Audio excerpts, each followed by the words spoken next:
right, are you guys ready?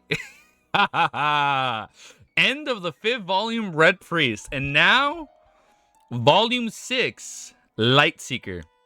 You still aren't ready? Bro, you guys are hyping me up a little too much. I don't know if that's a good or bad thing.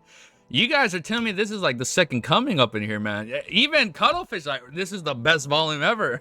I'm scared. I'm scared. So this is the start of the final act. All right, man. Chapter 1151. Deceit. Lock in. We're fucking locking in. I swear, I better not get that phone call right now, because then I'm out for like 30 minutes. Bro's about to be hit by peak.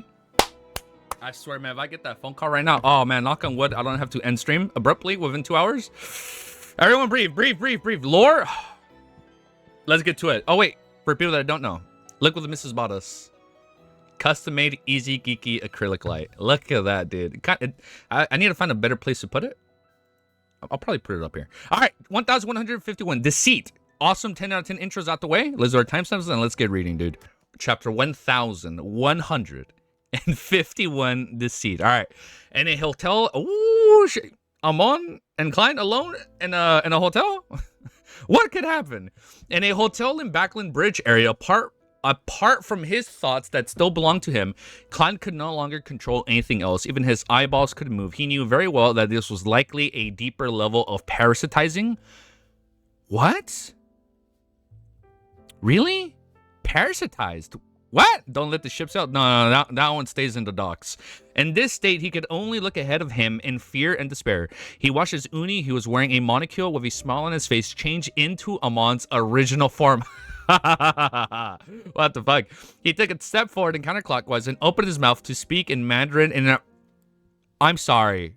Amon is speaking... Play the last song? All right, thank you. We got the music. Awesome. All right. What was it? He spoke Mandarin. Did he still... Wait. I skipped something. In this state, he could only look ahead of him in fear and despair. He watches Uni, who was wearing a monocle with a smile on his face, change into Amon's... Let me drag the music over here. Change into Amon's original form. He took a step forward and counterclockwise and opened his mouth to speak in Mandarin in an articulate and mellow manner. Oh, shit. Latency? How's latency? Are we good? The immortal lords of heavens and earth for blessings. West chat on screen still delayed, by the way? Right. He spoke in a mellow manner, the immortal lord of heaven and earth for blessings. Did he steal my... Oh, he stole it?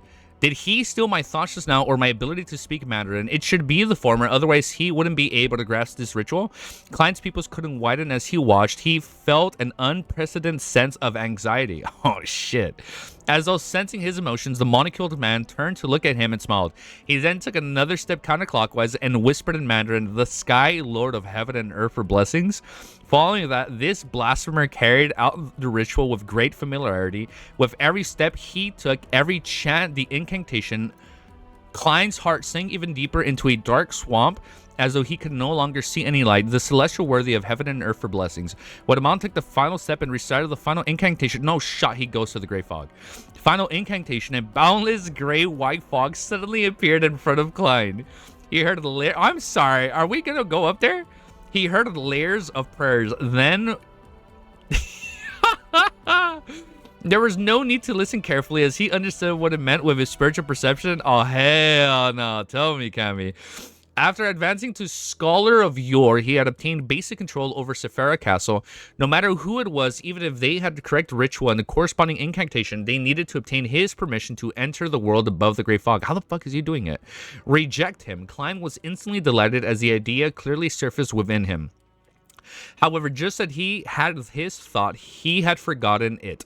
Standing there, he looked like a statue carved from stone. His intention of rejecting Amon had been stolen by him. His intention of rejection was stolen? We can do that? Klein once again felt despair by the grayish white fog in front of him, and the prayers in his ears didn't disappear. Klein was first taken aback before he understood what was happening.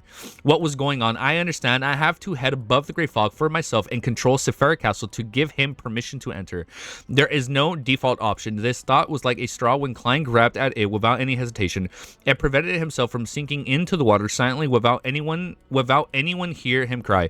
Although he still didn't know how to make use of this matter, his intuition told him that a slim possibility and his hope only could be hidden in this detail. At this moment, Amon stopped the attempt and cast his gaze at him.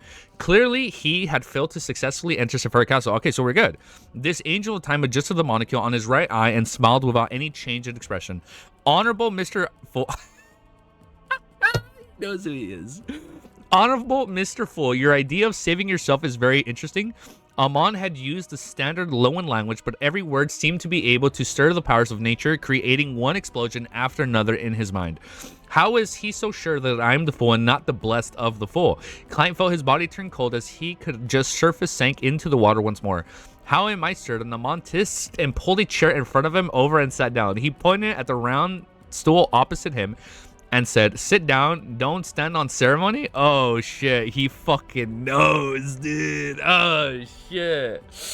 Remember in Volume 2 when he whispered the fool? Oh my god, dude. The moment he finished his sentence, I'm sorry, has this dude been watching us from the beginning?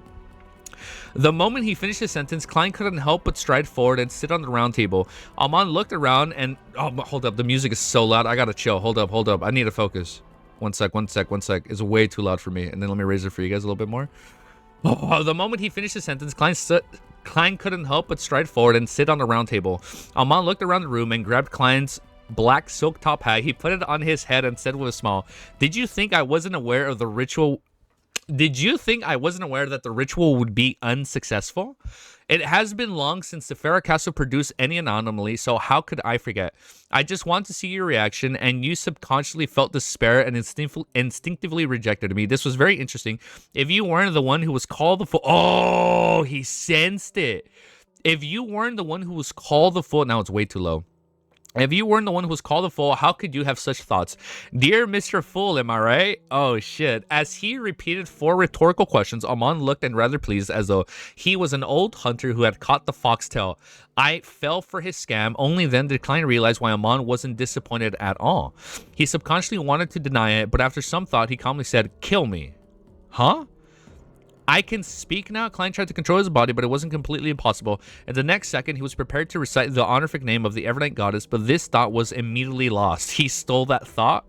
The thin-faced blasphemer Amon pressed down on his right monocle, maintaining his excited state from before, so that you can be reborn in Sephira Castle. Oh, shit, dude. Amon is one scary motherfucker. Oh, shit. Klein going full suicide. Dude, this is crazy.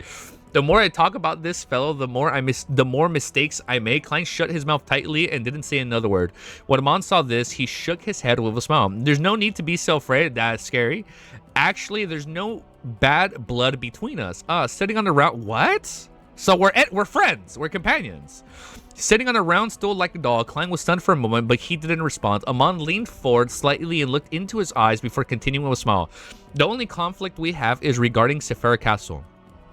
But do you really wish to shoulder that fate? Aren't you worried that the original owner of Sephira Castle will revive within you? I've been saying it. They're trying to make him a vessel. Bro, trust every word's easy, naivety, go invert. Wait, dude, come on. Adam is a bad guy. He's the friend. He's the homie. This was something Klein was very concerned about, making him at a loss for words. Amon pinched the crystal molecule and didn't urge him to answer. He smiled and said, if you give me Sephira Castle, all the problems will be resolved, and we can't do that. That way, whether the original owner Sephira Castle comes back to life or if the corresponding fate can be shouldered, the person who needs to worry is me, not you. That's a good deal. Also, I'll be the one to take over the subsequent arrangements of my Zelia's brother. Brother? Door? What? Wait. Door. Bethel Abraham is Amon's brother? And Little Zaratul's Pursuits? He called him Lil? I'm sorry, is this like a rapper name? Why is he saying brother? No? I'll be the one to take over the subsequent arrangements of my Zelia's brother Door. You missed a comma? Oh, wait, brother Door. Oh, wait, okay, chill. Okay, Zaratul is his brother? What? What?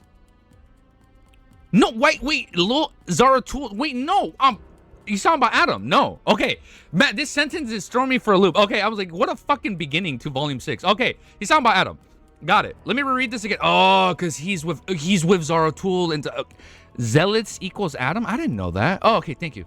Okay, bro, you have a trash translation or you're tweaking. No, I'll be the one to take over the subsequent arrangements of my zealous brother, Dor. When he said Dor in brackets, I was thinking of Mr. Dor.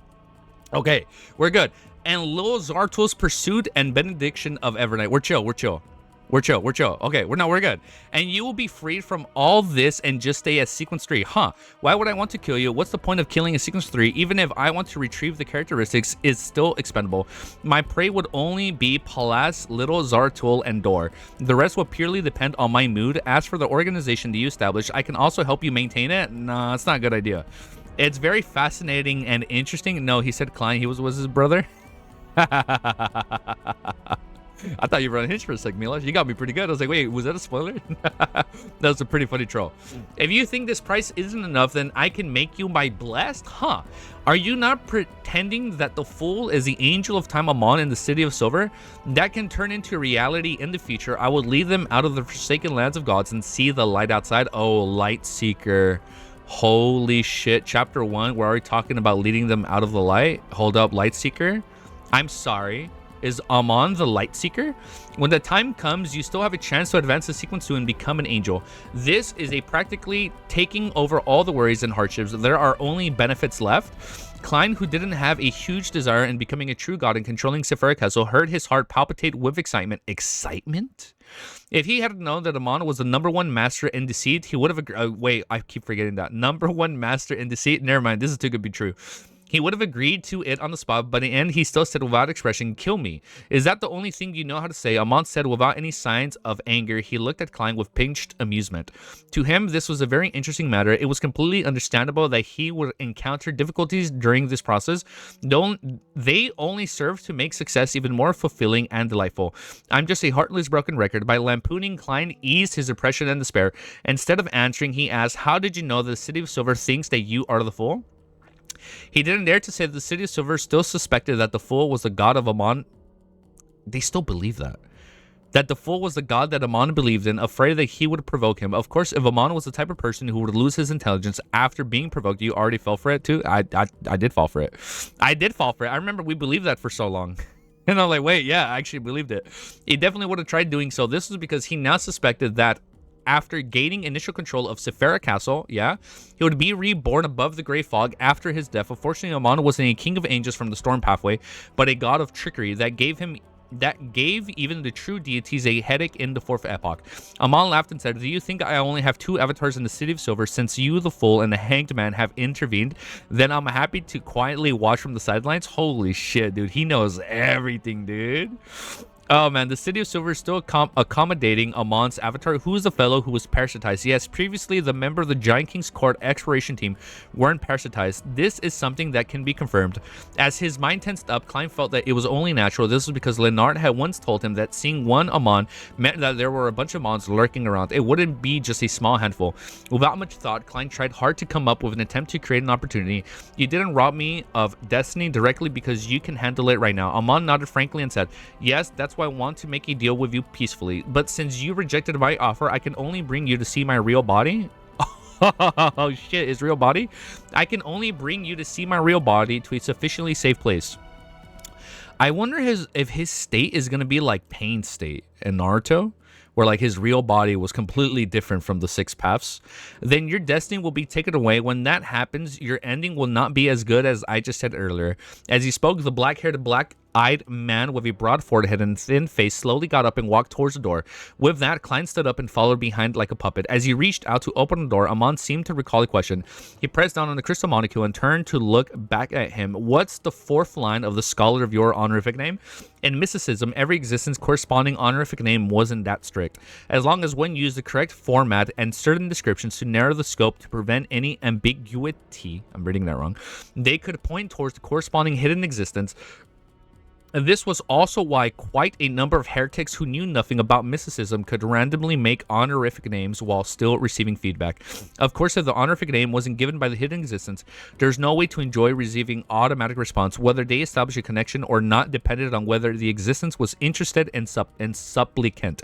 Previously, Amon had to use his understanding of Scholar of Yore and German Sparrow and the powers of Marauder Pathway Sequence 7 Cryptologist to restore the full honorific name that could point accurately to German Sparrow. However, he didn't attempt to pray and use the automatic response to establish a connection to lock onto. Amon's real body was Susie all along. Bro, I would lose my fucking mind. Klein's location, because his godhood intuition told him that there was a high problem with the fourth sentence, dooming... Oh, man, my hands are hurting, man. Dooming him into the fail. The fourth line of Klein's honorific name flashed across his mind, but he had no intention of telling Amon. At that moment, Amon opened his mouth and read out his thoughts.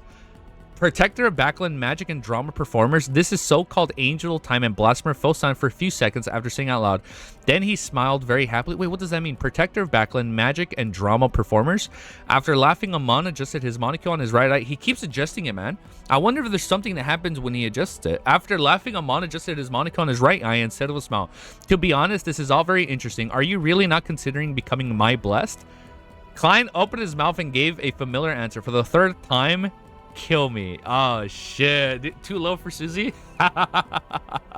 Chapter 1152 is called Error. Oh my god, let's keep reading, dude. Holy shit, I got the monocle right here. I can't really bend my arm, so let's see how much we can read before my arm gives out from all the freaking blood they drawed out today.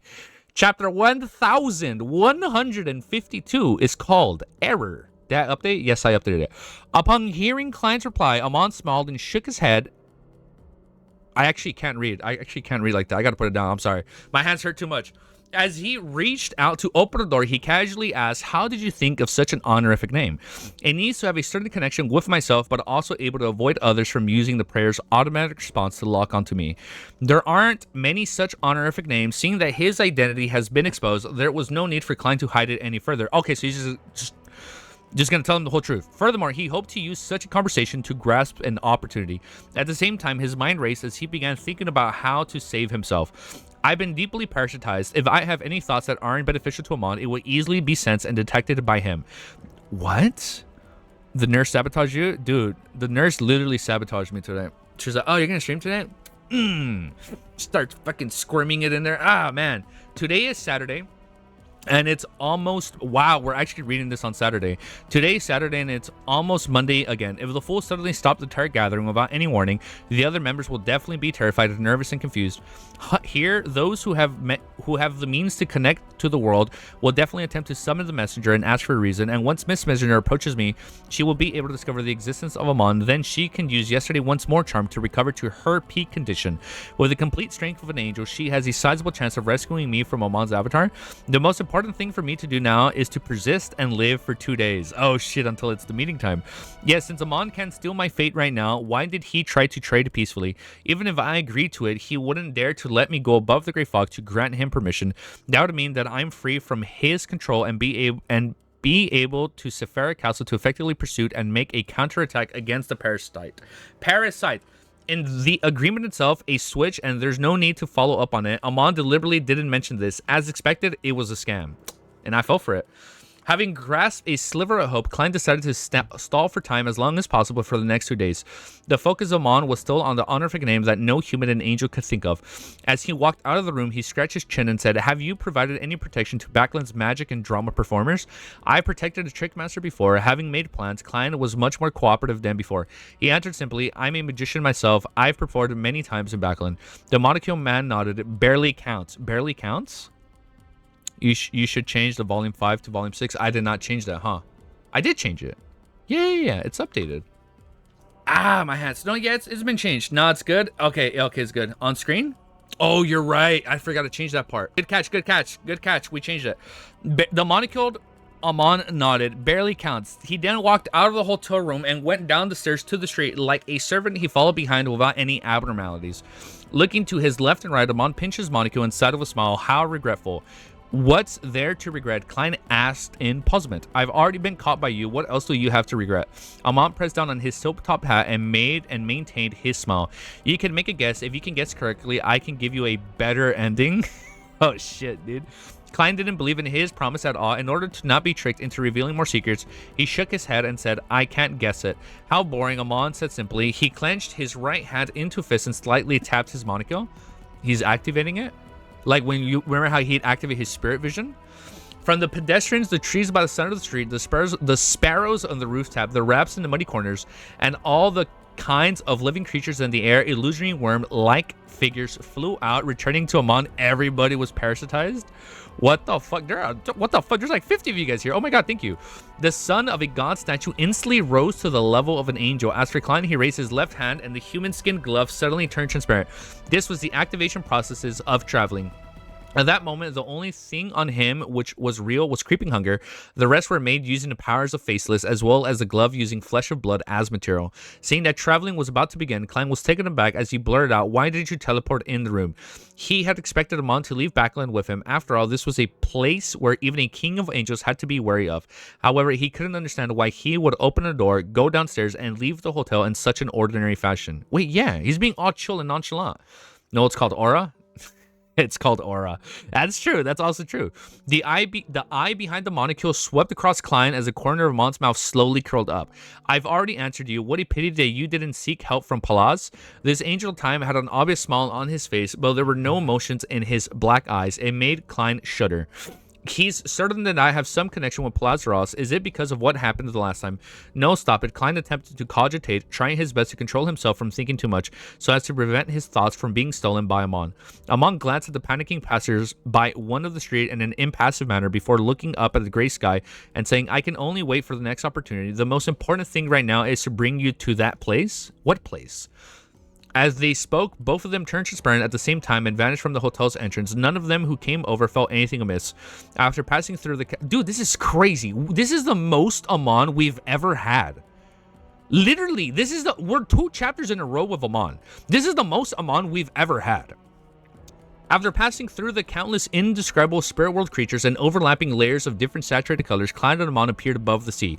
Beneath their feet was a huge fissure. The blue seawater had been cut off as they plummeted deep into the bottomless darkness like a It's so crazy trying to visualize all this shit. Like a waterfall without ever filling up. This was the entrance to the ruins of the Battle of... Oh, the Battle of Gods from Volume 4. With a thought, Klein asked, you're taking me to the forsaken land of the gods? The magnificent waterfall was reflected in Amon's monocle. He nodded slightly and casually replied, that's right. I'm sorry, we're going to the City of Silver? Land of gods, the forsaken land of gods. The magnificent waterfall was reflected in Amon's monocle. He nodded slightly and casually replied, I'm sorry, are we getting a City of Silver volume? I'm sorry, is that actually happening? When we get there, even your messenger won't be able to sense that... He's going to the Forsaken Lands. Where Amon is taking Klein to the Forsaken Lands. Get the fuck out of here. We're actually going there. Oh my god. The Forsaken Lands of Gods was clearly separated from the spirit world. Only by relying on Sephira Castle could the connection be made. Amon knows what I'm planning. Oh my god. No. Dude, I'm sorry. It's going to be like a Scooby-Doo episode, bro. Where it's just him and... him and Amon solving a mystery with all these random ass monsters. Oh, it's gonna be sick, dude. The Forsaken Land of the Gods was clearly separate from the spirit world. Only by relying on Sephira Castle could a connection be made. I'm starting to gasp for air already. I feel like I'm about to pass out again. They going on a honeymoon? No. That ship must stay in docks, bro. The ship must never sail.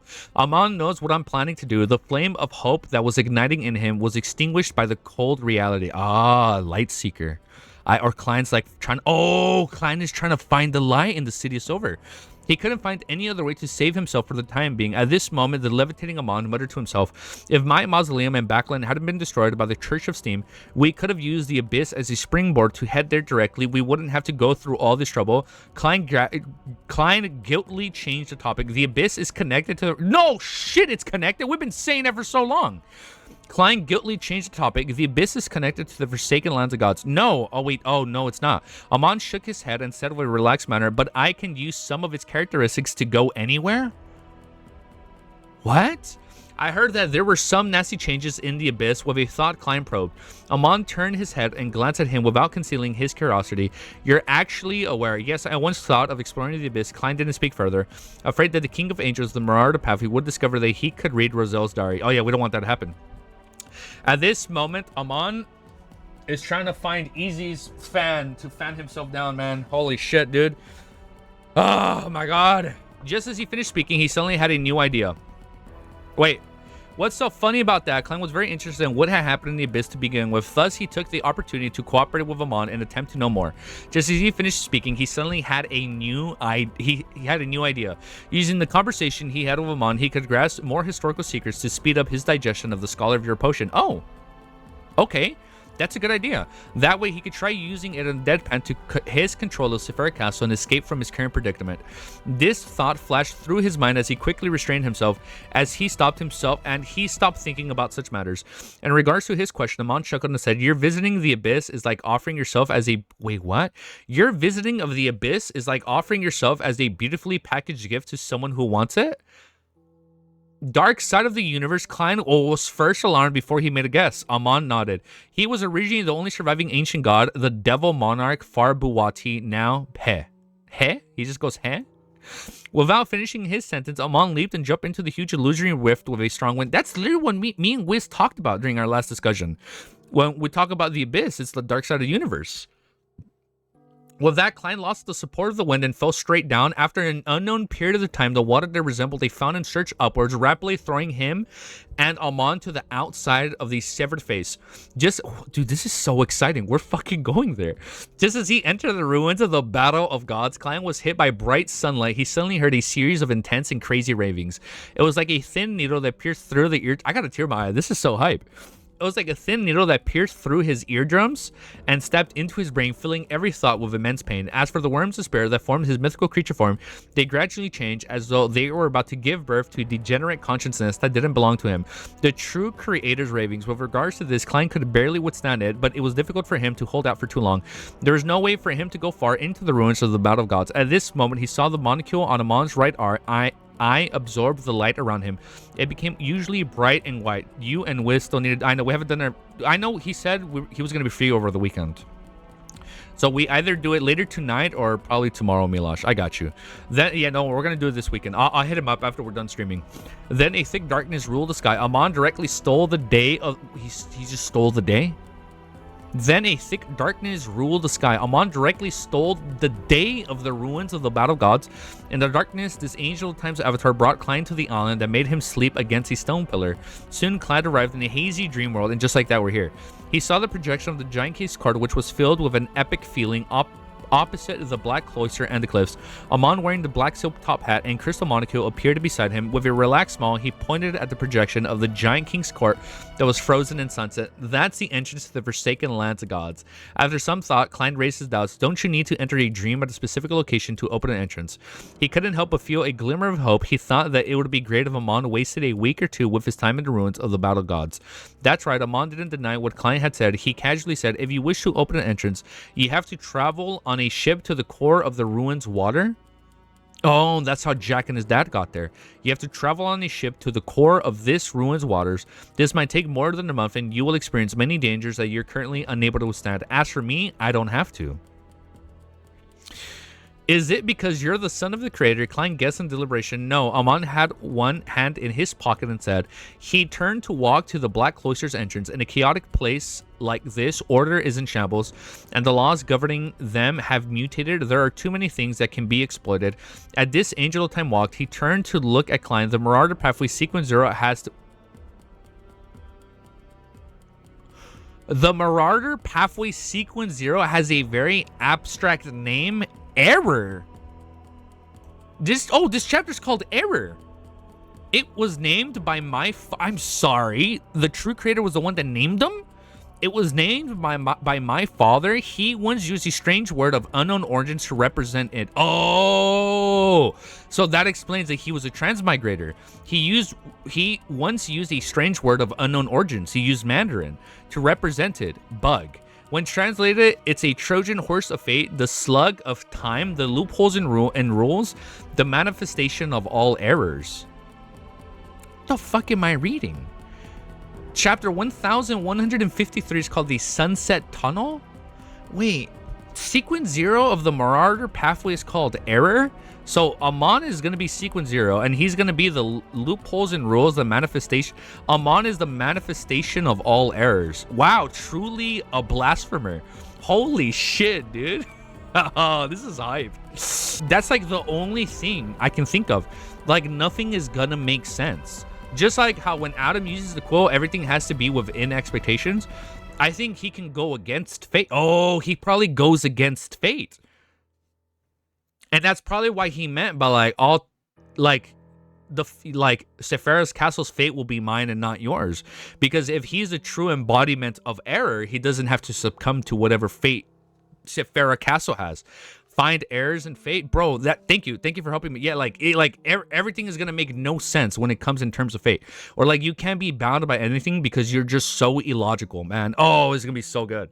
Oh man, I can already see some crazy shit happen, and then Amon just steals sunlight again, and then Amon just rewinds time. It makes no logical sense. Time can rewind, but we just go back, or like, holy shit. Isn't his wheel like a time? Like a clock? Chapter 1153 is called the Sunset Tunnel. Speculation on the Apprentice Sequence 0. Bro, I don't even know what the fuck apprentice could be. Master. We work our way, we learn what an apprentice is, and then Sequence 0 is master. Sequence 0 is master. Sequence 0 is master. You need a master, you need a fool, and you need an error. You need all three for whatever reason. Amon, you are a failure error. You are an error. Chapter 1153 is called the Sunset Tunnel. Error. Bug. Is the essence of... Bug? Is that the essence of the Marauder pathway? As he came to realization, Klein also confirmed one thing. That was that the ancient sun god, the city of silver creator, Amon's father, really did come from Earth. The word that Amon said was standard English. Holy shit, man, he did come from Earth. Fellow Earthling, your two children have really caused me so much pain. If only they were all like Bernadette. As he lampooned inwardly, he asked curiously, you want me to use the dream world's loophole? Klein controlled himself and didn't use the term bug to describe it, lest it would arouse suspicion in Amon due to his overly ordinary fluency when speaking the word. He could then reveal a trump card for no reason, faced with a king of angels who could steal his thoughts and deeply parasitize him. He had a few trump cards to begin with. He had to make good use of every single one of them. Who knew what they might end up being effective? At that moment, Amon had already walked out of the black cloister. He had one hand in his pocket, and without doing anything, the heavy door opened automatically as though it was welcoming the arrival of distinguished guests. You know what, bro? Maybe Amon's goal is to go to Earth.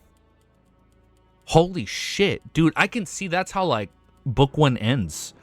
Like, all these fucking Beyonders go to Earth. You know, or like book 3. If he does book 3, we just go to Earth. Bug and computer. Ancient sun god was a nerd. Oh, like a bug, like a computer bug. Damn, nice theory. I think that can work. Maybe he just wants to go to Earth. I think maybe that's what it is. You can. I mean, you guys would know. I don't know. I'm just thinking out loud. You can think of it that way, and then it'll be like fate, right? When like past historical people go to the real world and whatnot. Now it's like, no, all these Beyonders now go to the real world. But in actual fact, it's a little more complicated than that. Wait, you can think of it that way, but in actual fact, it's a little more complicated than that. Amon didn't show the might of the blasphemer at all, as he casually answered Klein's question. This dream world doesn't have any errors, or rather loopholes. It's just that due to the clashing of remnant divine powers, some places appear more chaotic, and I can use this chaos to create a loophole. Okay, as a huge door that was prepared for the giant was completely open, Amon pinched his... I'm sorry, isn't this the same door Derek and the others looked at? And the King of Courts, the giant King of Courts? That was a big double door, right? As the huge door that was prepared for the giant was completely open, Amon pinched his monocle and walked into the hall, venturing deep inside. During this process, he smiled and gave a more in-depth explanation. I just realized, dude, Amon is doing that anime trope, and he's like, he's adjusting his glasses like he's doing that Eisen shades. Like, let me adjust my glasses. I can't unsee it now. You should know very well that this cloister is composed of dreams. Yes, it comes from the dreams of different living creatures in the ruins of the Battle of Gods. After some thought, Klein added, it might also be left behind by some dreams from the past. At that moment, the man and angel walked on the winding black staircase. The light of dusk shone in through the stained glass from high above, bringing with it a feeling of burning holiness. Oh my god, the light seeker. We're trying to find the light again. Amon touched the human... So the whole volume is we're trying to get out. Amon touched the human skull engraving on the railings and smiled. As he took in the surroundings, generally speaking, the area you enter this dream world is where you end up when waking up. Regardless if you're in the dreams of other living beings in the other seas. Unable to not... That is so big brain. Generally speaking, the area you enter this dream world is where you end up when waking up. Regardless if you're in the dreams of other living beings in other seas. Unable to nod, Klein could only express his opinion with words. That's right. And after I created a loophole, I can wake up in the corresponding location by entering other dreams? Clearly, this cloister is much smaller than... I cannot visualize this right now. It is much smaller than the sea ruins outside. The structure is even narrower. Perhaps we can reach our destination in a few minutes. There was a hint of joy in Amon's tone. He's happy. To him, creating and exploiting loopholes was a joyous matter. This Amon is actually able to use such a method to quickly pass through the ruins of the Battle Gods. We wouldn't even be wasting an hour or two, much less 1 or 2 weeks. As expected of the kings of angels, the blasphemer of the fourth epoch, this glimmer of hope that was generated in clients vanished instantly. He wasn't sure if Amon had deliberately not mentioned it in event so as to enjoy watching the bubbles of his target hope being popped time and time again, or if he didn't care about such trivial matters, all he could do was curb his heavy depression and say, you want to control the core of dream of this illusory world? Is that what it is? He remembered Queen Mystic Bernadette mentioning that she didn't dare enter the black wooden door in the deepest depths of the cloister. It's not me, it's us. Us! Amon replied with a smile. He seemed to suddenly recall something. He raised his hand to adjust his monocle and asked with interest, why did you put a monocle on your marionette? I didn't even need to prepare one myself. Feeling awkward. Oh, it was when he was trying to throw off Medici, right? Sigh away. I'll get the answer. I'm just going to leave. Doesn't seem like I'll get an answer. Wait. What will we miss? First thing Amon does, it goes on Earth, is to cosplay Aizen. That's so funny. Literally, I can't unsee it now. I didn't even need to prepare one myself. Feeling awkward for a second, Klein thought for a second and decided to enter truthfully. Not long. Very interesting. This angel time said thoughtfully to think that Medici hadn't completely died. I skipped a sentence. Amon is creating errors in easy chat. It's not me, it's us. Amon replied with a smile. He seemed to suddenly... No, I won't read chat. Get your spoilers. He seemed to suddenly recall something because we've had a few people trying to spoil recently, which was I find that kind of funny. I'm like, damn, we can't get spoiled now. He raised his hand to adjust his monocle and asked with interest, why did you put a monocle on your marionette? I didn't even need to prepare one myself. Feeling awkward for a second, Klein thought for a second and decided to answer truthfully. Not long ago, in order to digest the bizarre social potion, I deliberately wore this monocle in front of Red Angel Evil Spirit. Amon, who was walking down the stairs, suddenly paused. He turned his head to look at Klein and smiled. Very interesting. This angel time said thoughtfully to think that Medici hasn't completely died. Next time, if I encounter him, I'll disguise myself to look like you. Then I'll wear a monocle in front of him again. There's so many layers to that. Poor Sauron, Einhorn Medici, as a whole king of angels, can you not be so senseless? Is this the so-called god of mischief? When Klein heard that, he felt wistful, not knowing what to say. Amon pressed down on the crystal monocle and asked, did you wear this monocle on your left eye? How did you know? Klein was shocked, imagining that Amon had stolen the scene from the fog of history. Oh, shit. How did I know? Amon said with a smile. There are two possibilities. Firstly, it's because you're a beyonder of a low level. So you're a low level? So you're definitely not a match for that fellow Medici. You were afraid that if your disguise was too realistic, then you would incur a fatal subconscious attack and deduce that you would be better off doing so. Secondly, if you had the intention of imitating me and ended up doing an accurate imitation, then I might be able to use the ripples to generate by fate to detect the incident. That's exactly what he said. Since I didn't notice, it must mean that the monocle was worn on the wrong spot. Make a guess. Which possibility is it? He literally on the nose. Easy. Klein dies fighting Harry Potter. Yeah, Harry's gonna hit him with the Avada Kedavra. I would choose the most dangerous possibility regardless of whether it's true or not. This way, I would be even more careful and cautious in the future when it comes to matters like this. Of course, there must be a future first, since Amon didn't show any signs of viciousness or oppression. Klein had knowingly let down his guard and felt that Amon was an easygoing king of angels, but now he suddenly snapped to his attention as he came to realization that this was a trait of a master swindler. The second possibility, Klein gave his answer. Amon didn't say if he was right. He reached the bottom of the stairs and came to the lowest level of the cloister. He stopped in front of the black wooden door that covered the strange patterns. I've been here before. Once this door is fully open, the power inside will shatter the dream world in its reality, in its entirety, Klein said as he attempted to extract more historical secrets from Amon. Amon reached out of the handle, his thin face impassive as he said, "This is my father's final dream. The corresponding location is where he perished." What? Hocus pocus. In regards to this answer, after understanding the formation of the Rose Redemption, I skipped the sentence. The ruins of the battle gods, who were the Rose Redemption, attacked the ancient sun god, the source of the cataclysm. Where Klein heard that, he tensed up as his thoughts raced. With regards to this answer, after understanding the formation of the Rose Redemption, he had a corresponding theory regarding the various abnormalities. In the ruins of the battle gods, he wasn't too shocked now, and the scholar of your potion had even been digested to a certain degree. Immediately following that, he led out an indescribable sight. This was the closest he had gotten to the ancient sun god. Previously, when he saw that it was through dream divination, they were separated by a distinct stretch of both space and time. Not this time. The ancient sun god and the Emperor Rizal were the protagonists of an era, but in the end, they ended up miserable. The ending was tragic. Rizal still had the means of being revived. I wonder if the former creator had any similar setups. Oh my god. Klein is gonna have such a tragic ending, huh? Dark Angel Sasir, the true creator, amidst his thoughts, Amon opened the black wooden door covered in strange patterns. There was a sea inside in the blinding sunlight, whose straight at it, there seemed to be a rich golden color hidden in the waves. Klein didn't understand what the thick gold represented previously, but now he had a preliminary idea. It was the blood of the ancient sun god. Before he died, he was affected by the power of the Evernight and fell into a dream. He dreamed of his body being torn apart, stamming the sea with blood, Clang. As the black wooden door opened, an unimaginable aura emitted out, causing the entire cloister to violently shake, as though it had encountered an earthquake that could destroy the world. Amidst the dust and collapsed stone bricks, the two of them entered the golden sea through the wooden door. Following that, he felt his spirit body melt and his psyche evaporated. And second, he would become the fertilizer for the dream. LASG. He returned to the day he had stolen the ruins of the Battle of Gods, allowing the place to turn from night to day. At the same time, his and Klein's figures turned somewhat transparent. Then they appeared in midair above a sea that was dyed golden. The temperature here was higher than when Klein imagined, but it wasn't as dangerous as a dream. Or rather, the sea and the core region of the ruins of the Battle of Gods was separated into safety zones due to various clashes of divine powers. Okay, as long as one didn't blindly explore the area, there wouldn't be too much of a problem. In the next second, Amon's molecule drew in all the light. What? Amon's molecule drew in all the light from his surroundings, making himself appear extremely bright. What? Day was stolen and night had fallen once again.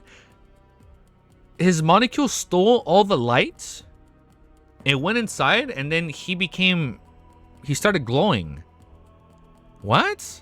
Like Mr. Manhattan, right? Just not blue. He just started glowing bright. And was stolen at night and had fallen once again. After the two landed on the island in the safe zone, they once again enter the dream world. Amon stole all the light and day. But why did is he using the molecule? Oh, is he using the molecule to steal things? Like, does it enhance his marauder pathways? Is that what this shit did? He went inside? Definitely went inside. This time they appeared outside the black wooden door covered with strange patterns. Amon adjusted his monocle, which he wore on his right eye, and he pulled it with his left hand. Wow, I've been actually wearing the monocle on my right hand, unironically. And pulled it with his left hand, stealing the distance between the entrance and the cloister. Both of them took steps forward at the same time, leaving the cloisters and arriving at the edge of the cliff. Opposite of them was a projection of the giant king's court that was frozen in the dust. Klein originally thought that Amon would follow procedure and chant the corresponding honorific name, but to his surprise, he only raised his right hand and snapped his fingers. The clouds that separated the two mountains instantly boiled as they parted to the left and right, revealing an invisible dark rift at the bottom. The projection of the giant king's court on the opposite side suddenly sucked all the rays of light from the sunset over, letting them surge forward and fill up the deep crack. Hence, in between the two mountains, an orange-red light road appeared in the clouds. Let's go. Amon gave a low laugh and he leaped down the cliff. He just jumps into the cliff. With the fluttering of his clothes, he landed on the passage formed by dusk. Unable to resist, Klein could only fall and jump down the cliff. I'm sorry. I think we're going to run into Trissy in the City of Silver. Volume 5 ends with her falling down, right? The abyss. The crater, right? Maybe because it's like an inverted mausoleum. There's like some connection. What? There's like maybe because she fell down, just like they're jumping down this cliff. Come on. The cope is insane. It's not cope. It's hope. We're hoping. And then we run into her. She's dead. She's not dead, bro. I'm never gonna fucking buy that, bro. To the day I die, she's dead. I'm never gonna buy that. I will believe that if she does not come back in volume 1, in book 1. I will believe she is truly dead until the end of this volume 8. If she doesn't come back after book 1, she dead. She dead. But I know she's gonna come back. She'd be such a perfect Terror Club member, dude. Unable to resist, Klein could only follow and jump down the cliff. The cope is so bad, it's never, man. It's never. Maybe I'm just down bad for her and I want her back. Who knows? She's such a good character, dude. She's not a good character. She's a well-written character, right? That's what I mean. Chapter 1154 is called I'll Give You a Chance. Okay, chance for what?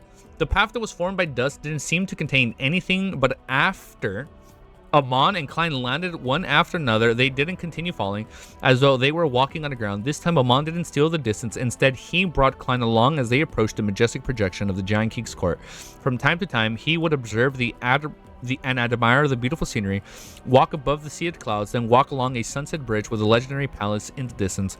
It was supposed to be a joyful and refreshing matter, but Klein felt as though he was walking into the abyss, doing so one step at a time. But the more he struggled, the deeper he fell. Once he entered the forsaken land of gods, many things that he relied on would be useless. Before long, Amon and Klein arrived at the projection of the Giant King's court and stood in front of the tallest building. On one side of the building was a steeple, and on the other side was a spire. The main door was far more than 10 meters tall, with it being mainly a grayish-blue color. It was covered with symbols, labels, and patterns. It was where the Giant King lived, the place where Dark Angel Sasir slept. Oh, shit. Do we wake him? Klein glanced at the pitch-black hole to the left of the door, roughly determined that the door in the dream didn't need a key to open. Otherwise, the true creator believers wouldn't have been able to pass through. After all, the actual key back then was in Vice Admiral Iceberg's collection room. Next, we'll be able to enter the forsaken land of gods once the door is open. However, we'll definitely attract the attention of others by doing so.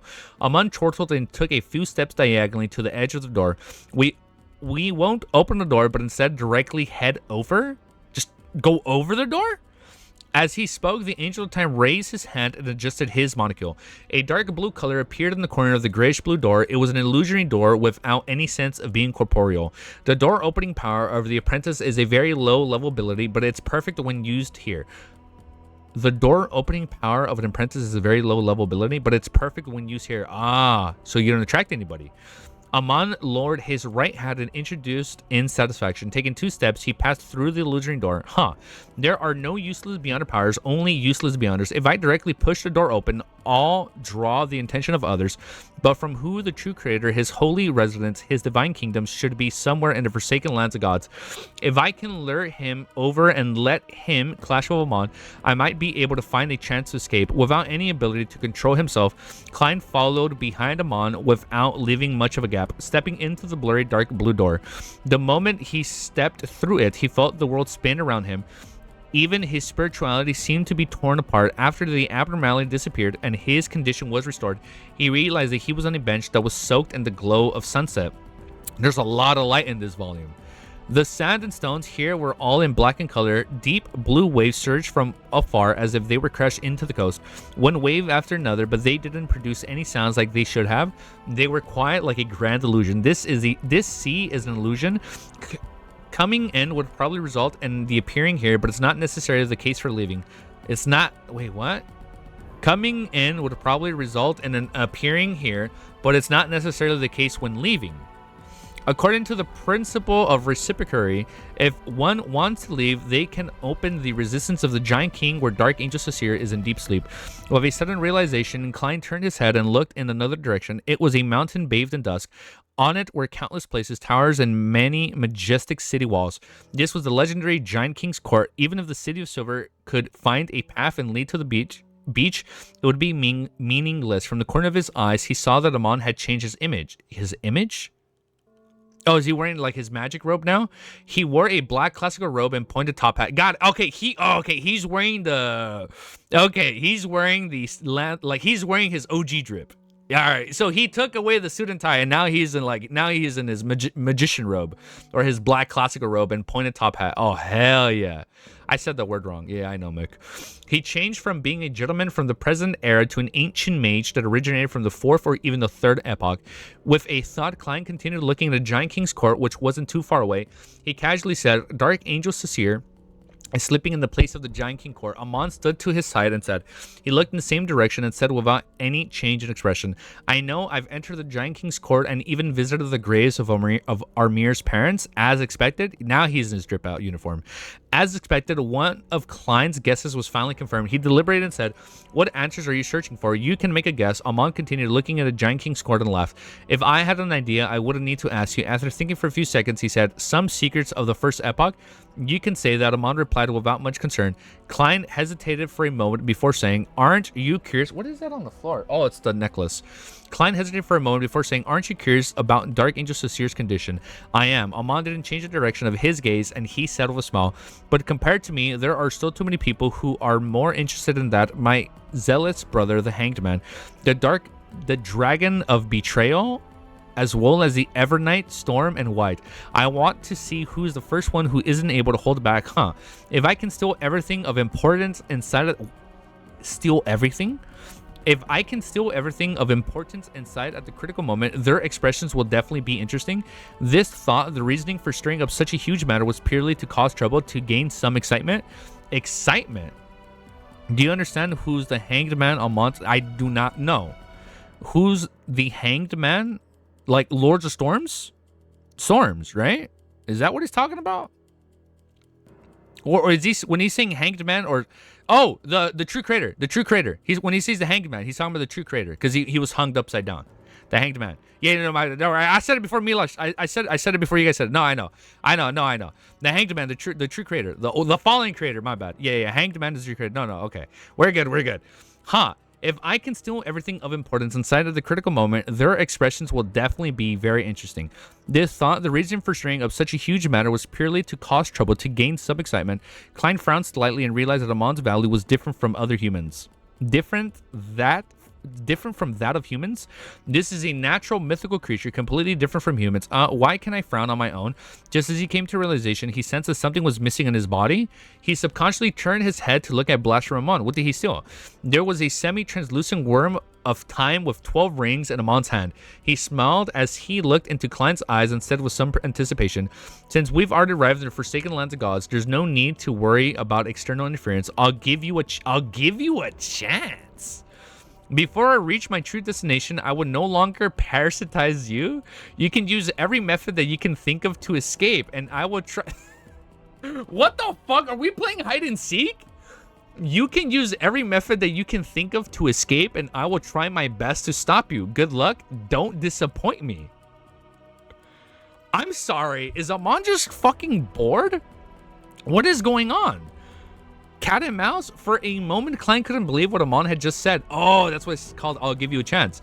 For a moment, Klein couldn't believe what Amon had just said. He suspected Amon was bluffing him, but when he thought of Amon's behavior all this while, he felt that it was something that was in line with his character. All right. As his thoughts raced, he took a deep breath and solemnly replied, under the orange glow of the sunset, "Backland Parliament House. Due to King George III's sudden self-destruction..." Self-destruction. Oh shit. Due to King George III's sudden self-destruction, none of the nobles and members of the parliament were allowed to return to their respective homes. Instead, they were gathered here to recite... Let me lower the volume. They were gathered here to receive heavy protection from the 3 churches of the military. Dressed in pure black dress, Audrey stood behind the railing of the 2nd floor and quietly looked down. As the matter had happened too suddenly and lacked any prior warning, he still found it surreal despite receiving some indication from the world of German Sparrow. She seemed to have transcended reality as was watching a performance. Her father, brother, and other nobles and members of the parliament were gathered in cliques? as they occupied different small rooms. From time to time, one would walk out of the small room, bringing with them the stench of smoke and their gentlemanly attire as they rushed to another discussion circle. The ladies and madmen sat in the lounge. Most of them had yet to return to their senses as their eyes were dazed and their bodies trembling. The parliamentary staff and the military middle and the low-ranking officer were running about everything, transmitting information from different places. A soldier dressed in a red shirt and white pants walked in front of them and handed out a stack of paper to an officer in the charge of hall. Dude, I want to go back, dude. I don't care about this point of view. I want to go back to freaking Amon. I was about to say Derek. I want to go back to literally Amon. I need to see what's going on over there, dude, with him and Klein. The officer glanced at it and immediately called for assistance. He pointed at the small room where the Earl Hall and the rest were in. Without asking anything, the adjutant took the documents and ran towards his destination. All of this happened in a very quiet environment. Only the sound of footsteps and the faint whispers echoed in the air. It was as if it was a huge oil painting drawn on the canvas of the real world. The gorgeous decoration, dark color, dim lights, and the expressions of everyone's face created an extremely heavy atmosphere. Audrey pursed her lips slightly and looked at it for a while. Her mood was still at a nadir, as she only managed to maintain her calm by relying on placate. Why would Mr. World deal with the king? The death of the king will definitely bring deep hatred. It doesn't matter what sequence the king is because he has never shown it. This doesn't affect the overall strength of the kingdom, but this incident is enough to explain one thing. The three churches, royal families, and military have fractured apart. The internal strife is quite serious. The situation with Lowen will be very dangerous. Its enemies will definitely not let this opportunity go. As her thoughts raced, she saw a man in the black coat rush in a parliament house. He suppressed his voice and started talking to the officers in charge of the lobby. Did I skip a page? No, we're good. As an experienced spectator who could observe the subtle expression and body language, reading lips was undoubtedly Audrey's strength. As she watched, she interpreted the corresponding content. Intis had used the excuse of conflict in the borders of Hornica's mountain range to gather a large number of troops there. Audrey bit her lips lightly as that familiar feeling of not belonging to those arose again. It was as if she had seen a novel description play out in the real world. The grayness of the sky seemed to grow thicker. No one spoke in the house where the Morettis lived. I'm sorry, we're going back with the Morettis? He wants the aura farm. Amon is going for the spectacles. I'm excited to see what happens, dude. Benson stood behind the oriel window with a sullen expression as he looked at the people rushing down the streets. It was unknown what he was thinking. As I raised the volume a bit, what he was thinking. Melissa sat on the sofa beside the coffee table. She lowered her head and looked at the crude machinery she made. It was as if she had become a statue. Sigh, the situation had become even more chaotic. Benson exhaled as he touched his hairline. He turned his head back and forced a smile. Regardless, Backland. Oh man, this is exciting, dude. I lost my place. Oh my god. Melissa sighed. Regardless, Backland is definitely safer than most places. Not for long. Melissa didn't raise her head. Instead, she said with an ethereal voice, Klein found a good job, and our lives gradually improved. In the end, an accident took him away. We moved out of Tingen, and you got a job as a civil servant. I entered university and started on the correct path. In the end, war broke out. It was easy for us to get used to this environment. We were praying that the war would end early. In the end, the king was blown to pieces. Imagine if they knew it was Klein that was involved in that. Having said that, Melissa slowly lifted her head and looked at her brother with a confused expression. Benson, is it that difficult to obtain and maintain a better life than we had before? Oh man. Benson, is it that difficult to obtain and maintain a better life than what we had before? Oh man, I'm about to fucking cry. I gotta now think about that. Look at that. Ooh. Oh man, that got to me, man. That one line from Melissa. Oh man, that has me feeling some kind of way. Poor Melissa getting PTSD. When they get a better life, the world refused to let them go. It's just sad, man. No matter how much they try and get a better life, it's all chaotic. It's all, oh my god. What if this is all part of Adam's plan, man? No, I'm gonna shut up now. No. They live happily ever after. Chapter 1155 is called Walking in the Dark. Oh shit. Klein? Backland Eastboro, Force, who had just returned from the land of the ice and snow, was wrapped in thick layers of clothing. She looked at the burning charcoal stove in front of her as if she had fallen into a terrible environment again. She couldn't help but shiver a few times. George III is already dead. The things that happened before will definitely come to an end. Perhaps we can move out of this place and head to the north borough of Hillston Borough. The house of there have fireplaces. Sheol sat on a chair opposite her and similarly stared at the warm furnace. She replied with a slightly confused expression, "Let's wait another week or two. To be honest, I still can't believe that George III was killed so easily. I didn't have time to do anything." This bounty hunter who had become a judge sounded disappointed, confused, and puzzled. It felt as though she had lost her motivation in life. Forrest temporarily forgot about the damage caused by the cold as she consoled her. "I don't think that this was done by German Sparrow. It was done by those people who used Charmaine." All right. They were the only ones investigating the secret motives of George III. All right, man. All right. You say that. Your actions have contributed to his death to a certain degree.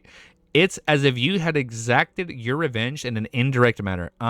There shouldn't be any more surveillance or suppressive measures placed against your family. You can try to start a new life. If you have the chance, you might be able to use proper channels to make an appeal for your father. Upon hearing the last few sentences, Sheol raised her head. Yes, the situation is getting more and more chaotic now. I'm aware that they'll be affected by the war. Forrest, do you think it's safer to be in Backland or to be in an ordinary city that isn't near the borders? Forrest thought for a few seconds and shook her head calmly. I don't know. She added, I plan to ask Mr. Dorr. He must have a better grasp of the overall situation. Do you still remember he warned us beforehand that something would happen around George III and to avoid the approaching him?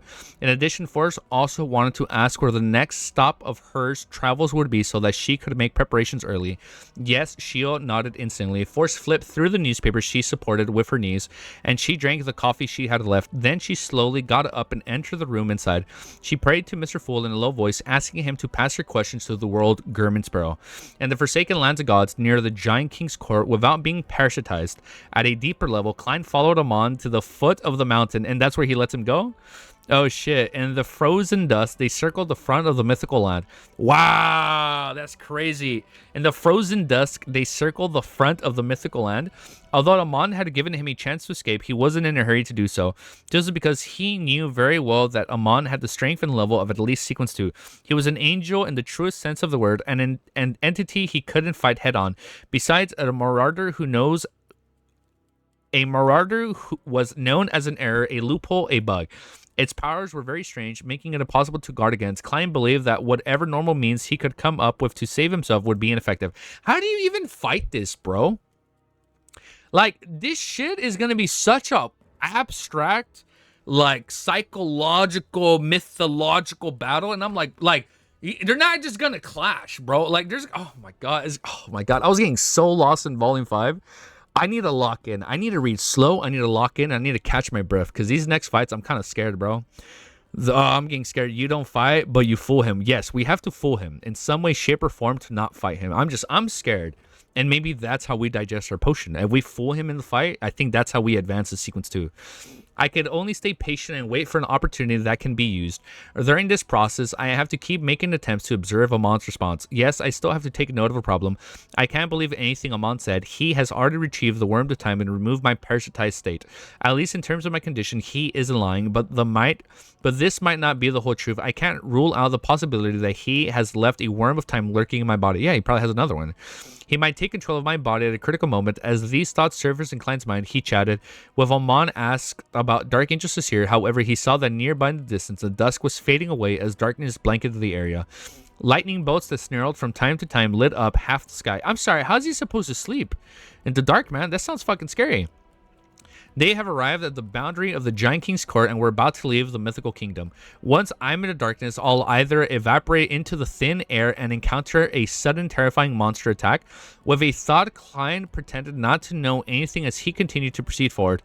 He went from the orange dusk into the deep darkness. At this moment, Amon in his black classical robe and pointed hat, accompanied with a monocle, reached out of his hand. He had pulled back a lantern covered in an animal. He has a lantern? To what chapter is easy? We're going to do like 2 hours, at least for this part. Do you not sleep with the lights off easy? I sleep with the lights off, yeah. If I'm Klein right here, I'm going to keep all the fucking lights on. Inside the lantern, a candle. I do leave sometimes a light on for Ellie, just so it's not completely dark for her, because I do feel bad. So I usually have at least I usually have this thing on at night, or I have this on very low. You should read 6 hours. I know. I definitely do read in 6 hours. Inside the lantern, a candle made of some unknown oil emitted a faint yellow light and a slightly pungent smell. Carrying it, Amon threw the lantern at Klein. Oh, so he's good at nighttime. Klein caught the lantern and fell silent. A few seconds later, he probed, "Where did you get this from?" At that moment, Klein imagined that Amon had summoned a projection from the historical void. Amon pinched the crystal monocle and said with a smile, "I stole it from the human camp up ahead." Oh, that's the... Oh my god, we're going there. That's the City of Silver's afternoon town camp. Holy shit, we're gonna fucking run into Derek. It was stolen. Klein's eyelids twitched. He didn't ask further as he carried the lantern into the endless darkness. Wait, didn't we leave it? Didn't we leave town? Afternoon town? The dim yellow light was like an invisible defensive barrier as it quietly spread out, creating a warm zone in the dark night.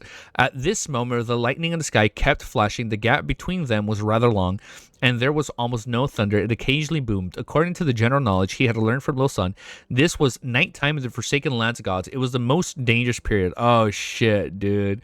As he proceeded forward, he first used the faceless powers, which he had undergone a qualitative change. Together, oh, he changes his persona. Following that, he used his spiritual perception to survey... Wait, I skipped something. As he proceeded forward, he used the faceless powers, which he had undergone a qualitative change.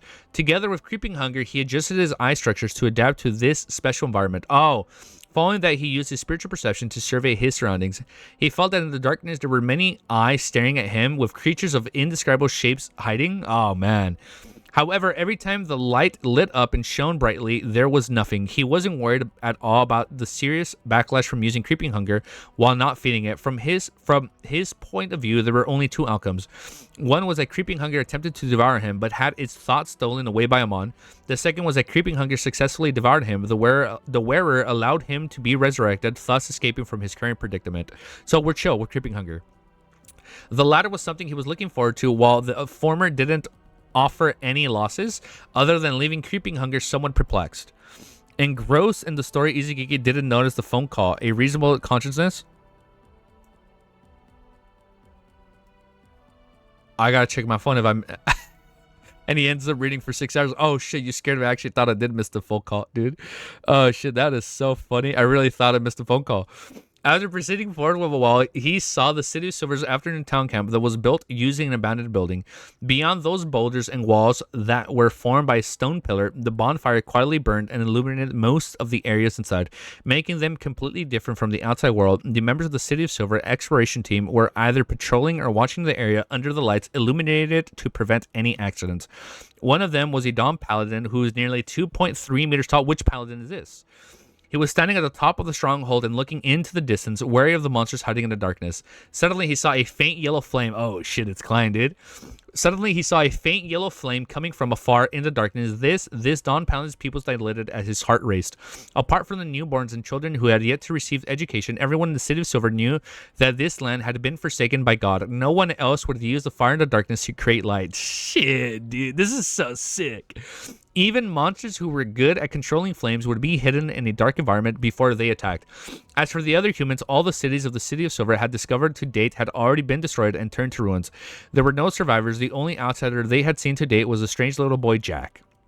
And at that moment, a flame appeared in the depths of darkness, one that was constantly moving. What does this mean? The Dom Paladin... Dude, my heart is racing.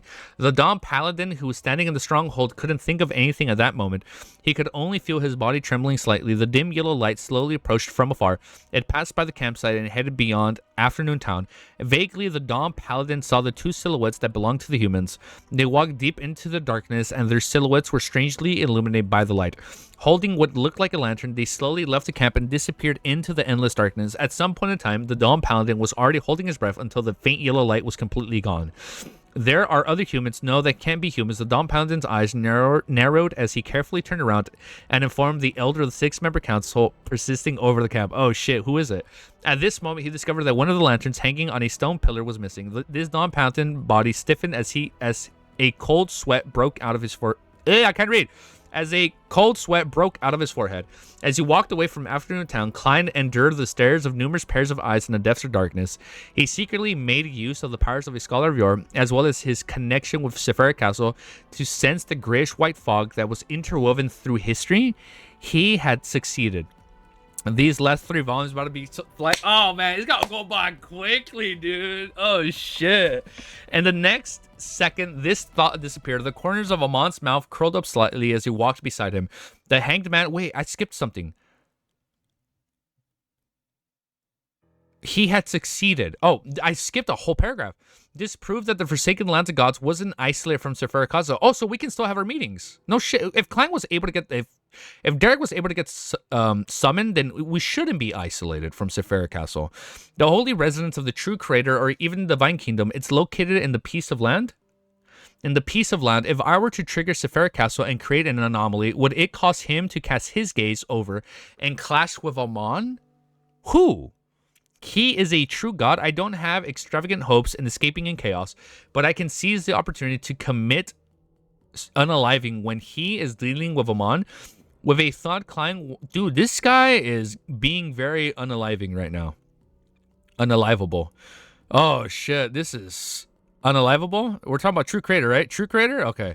With a thought, Klein wanted to make Sephira Castle quake slightly. In the next second, his thoughts disappeared. The corners of Amon's mouth curled up slightly as he walked beside him. The hanged man has no interest. Oh, he has no interest. The hanged man has no interest in Sephira Castle. Of course, his rationality might not be consistent. Klein didn't have extravagant hopes that his impulsive thought could truly succeed. He mainly wanted to test Amon's reaction to see what his response was. At that moment, he didn't feel depressed, nor did he hide his curiosity in asking questions. The hangman is referring to the sequence 0 of the shepherd pathway. Amon nodded slightly and said, "That's right. This symbolizes the generation of..." Yeah, we know that. This symbolizes degeneration. Of course, if you want to explain it in a positive light, this is a sacrifice and a responsibility. Klein thought for a moment before probing. I thought this was a nickname you came up with, just like Medici. Based on what he knew, the true creator was born because of the Rose Redemption. It was very likely related to the death of the ancient sun god. Therefore, he wanted to know what kind of attitude Amon had towards this evil god, and whether it was the same as his brother. Amon nudged his monocle and chuckled. I've always respected the gods. To have a blasphemer say this sounds really contradictory. Helpless. Klein put a stop to the topic. Thinking. Next chapter's called Thinking, man. I'm over here thinking. What the fuck? Ooh, all right, next chapter. Chapter 1156 is called Thinking. I love it. Shit, I'm salivating, man. Those hot Cheeto puffs are so good. It's going to be a bad read-through chapter. Easy. Try some cucumber flavored Lay's. Okay. I'll look into that. Most of the heirs in the Forsaken Lands of Gods didn't have paths that one would consider normal, but it wasn't that difficult to walk through them. This was because large swaths of the lands were barren. Everything was mostly black in color. On the moors, there were occasional sightings of plants that stubbornly grew. There were of a variety of strange shapes and distorted sizes. Klein had no way to tell what they originally were. Around them, in the areas that the lantern couldn't illuminate, the darkness seemed to have a life of its own. It seemed to move silently, as though it wanted to devour everything that they could blanket. As a scholar viewer, Klein just needed one glance from the corner of his eye to see the spear-body threads extended out from the darkness around him. They were illusionary, dense, and countless. This meant that there were many monsters lurking in the darkness. Oh shit, there's a lot of them. Oh shit. Oh, we forgot to change chapter. God, thank you. Good catch. Awesome catch. Thank you. Thank you, Zen. Good catch. These monsters were extremely silent. They stared at Amon, who was dressed as an ancient mage, as well as Klein, who looked like a present-day gentleman. Under the dim yellow light, they walked through the wilderness with his eyes fixed ahead. Klein casually held the animal hide lantern in his hand, not worried about when it would be extinguished. Just as the two of them were about to leave this barren wilderness and enter a hilly region, a deformed monster of mangled flesh with 2 heads and 5 arms suddenly trembled in the darkness behind them. It had become Klein's marionette, controlling spear-body threads was silent to begin with, and it wasn't more than 500 meters away. At the next second, the monster collapsed silently, losing its life. Walking to Klein's left, Amon was wearing a pointed hat, smiled. He raised his right hand and opened his palm and revealing something. It was a transparent maggot with 3-dimensional patterns, a worm of spirit. This was stolen from the marionette along with the spear-body threads. Is he not going to let him use them? Without waiting for Klein to speak, Amon easily crushed the transparent maggot with his fingers. Oh, you can't use them. Klein immediately felt a pain that came from deep within his soul. His head felt that it was about to split open. Thankfully, he had gotten used to this feeling from him repeating creating yesterday once more charms and controlling spirit bullets. He only grimaced without losing his composure. Amon maintained his smile and threw down his palm. You're too reserved. You can be more daring? Oh shit, dude. You're too reserved. You can be more daring. Having recovered from his pain, Klein raised his hand to rub his temples. Feeling exhausted, every worm of spirit was calling for him to rest. As he was being chased by Zartul, the spirituality that he borrowed from his past self had been mostly expended. There was still the continuous traveling after that. By using Angel's Embrace to remove the traces, he was already nearing his limit. After return to his safe zone, he had planned on going above the Great Fog to check on his surroundings before entering the deep sleep, and replenishing his energy. Alas, he ended up suffering an ambush from Amon, which resulted in him being parasitized. What? He's just fucking around with him. He had been tormented all the way to the forsaken lands of gods. If he was in a perilous situation, he might have fainted or shown signs of losing control. Whoa, wait. He's recalling it. No, I need to rest down. Klein put down his right hand and said frankly. He believed that Amon would satisfy his request, because the more he felt at escaping despite trying his best, the more he could satisfy this god of mischief's desire for entertainment. Alright, the Monarch killed Amon's face turned slightly. What the fuck is this going? Dude, this is wild, dude. What is this fucking dynamic? Alright, the Monarch killed Amon's face turned slightly, and as he said, facing the hillside, my arms. There's a resting place there. Will arrive soon. Of course, I don't mind if you want to camp out in the wilderness. I just feel that you humans might prefer a place that gives you a sense of security. Let's go there. Klein originally wanted to directly control the flame on the lantern to complete a flaming jump, but his drained spirituality stopped him. He could only follow Amon and rely on his feet to move forward.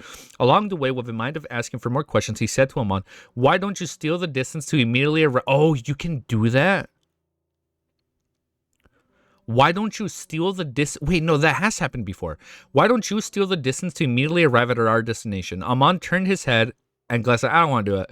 Amon turned his head and glanced at Klein with his monocle right eye, the corners of his lips curled up slightly. I'm not the one who wants your rest.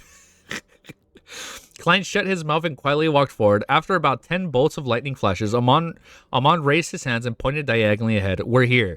In the shadows of a hill less than 100 meters away, there were a few buildings that looked like half steeples. More than 10 giant stone pillars protruded out from the ground, reached only the height of Klein's knees.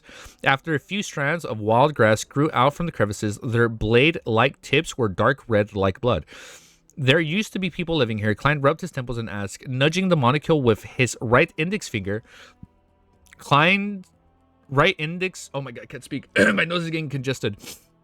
Nudging the monocle with his right index finger, a second joint, Amon smiled and said, this place used to be a very large city. When the cataclysm happened, the land cracked open and devoured the entire city, leaving behind only these structures to prove that they once existed.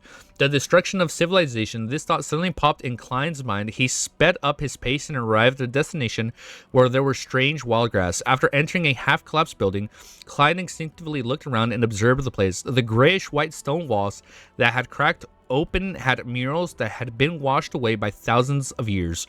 They were already indiscernible, and he could tell that people in the city believed that entering heaven after death was an honor.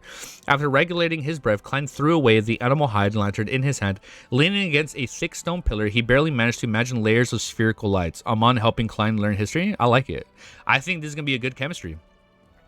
He didn't care about the dangers of sleeping in such an environment. Let the danger come strike harder. Before he fell asleep, Klein shouted in his heart. The black-robed Amon glanced at him before casually sitting down beside him and snapping his fingers. The candle that was about to burn out of the lantern stopped melting, but the dim yellow light continued to spread. Despite only having fuel to last a few more minutes, it seemed to be able to last for another few hours or even days. Okay, so we're good. Awesome. It was like an it was like an error that violated the laws of nature. Look at him trying to help him a little. Okay, after an unknown period of time of feeling groggy, Klein finally received his energy and was woken up by Miss Magician's prayers. Oh shit, so we can communicate. I'm on erroring the lamp. That's wild. I wonder what else you can do, dude. I wonder if you can, like, error your... But, like, no... Oh shit, you're right. It's luring them in. Yeah, it's true. We do want the lamp to go out. But I do find it cool. Like, I wonder if he can, like, error his mana supply. Or, like, his spirituality. Right? Like, so, like, rather than him getting exhausted, he can, like, oh, there was an error in his spirituality, and thus he has a surplus. Can he error? I don't know if he can do that one. He was temporarily unable to respond to his. He closed his eyes and pretended that he was still dreaming. Without being parasitized at a deeper level, I don't think Amon can monitor my thoughts. He can only tell if my thoughts are harming to him. Oh, so not necessarily, he can't see everything. With a thought, he secretly summoned the grayish white fog. He had borrowed a state from his past self, threw it in the historical void, a state that wasn't directly meant for escaping. That was when Hive and Rambus invaded his island of consciousness. That was a while ago. This attempt wasn't stopped or stolen. Using this state and the fact that he was able to maintain his lucidity in dreams and the mind world regarding of any of his intrusions. He split... Fuck my arms. He split a portion of his self-awareness. Man, these needles, they hurt, man. They hurt today. He split... Man, I had to do that today. Why did I have to go get my blood drawn today? He split a portion of his self-awareness and stayed in the spiritual sky, calmly looking down at the island. He began to examine if there were any abnormalities in his mind and thoughts that were being parasitized. After a series of strict comparisons, he confirmed that there was nothing wrong with his mind. Okay, so it's chill. There was nothing wrong with his mind world. In other words, even if there were still a worm of time in his body, it was still considered being parasitized at a superficial level. It was impossible to monitor his thoughts. After finding such a safe zone, Klein finally released his repressed thoughts and analyzed the current situation.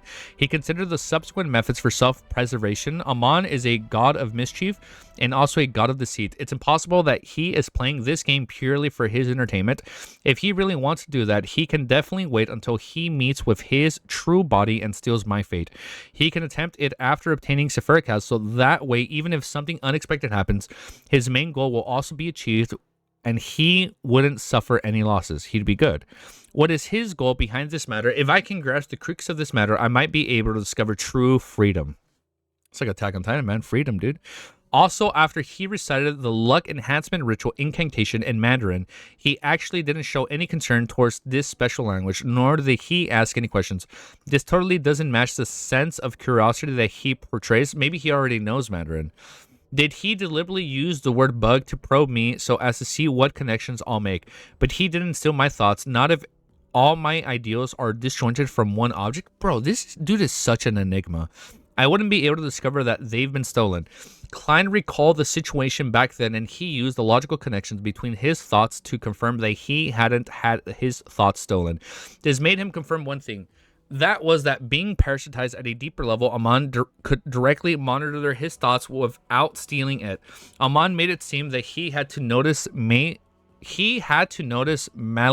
before he took action. It was a bluff. It was a bluff? I knew it. This deeper level of parasitization seems to be different from what Palas described.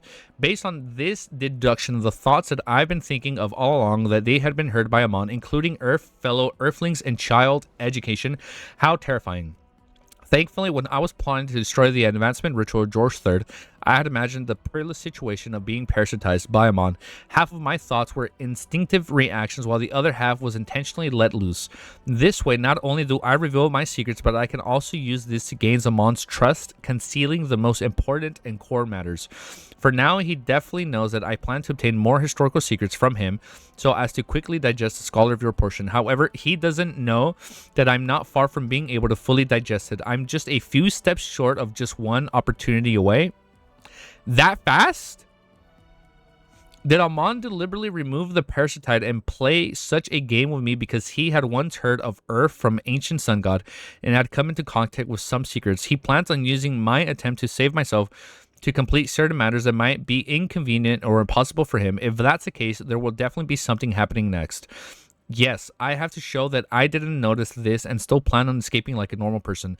Once I return to my optimal state, I'll make my first attempt. After a while, Klein opened his eyes. The pointed hat wearing Amon sat beside him and smiled. Have you decided where are you going to take action? He acted as if he was in Klein's partners and not the target for which Klein was trying to escape. Like, yeah, dude, we're partners in crime in this situation. What the fuck? Chapter 1157 is called Poise. Klein pressed down on the grayish-white wall and slowly sat up straight.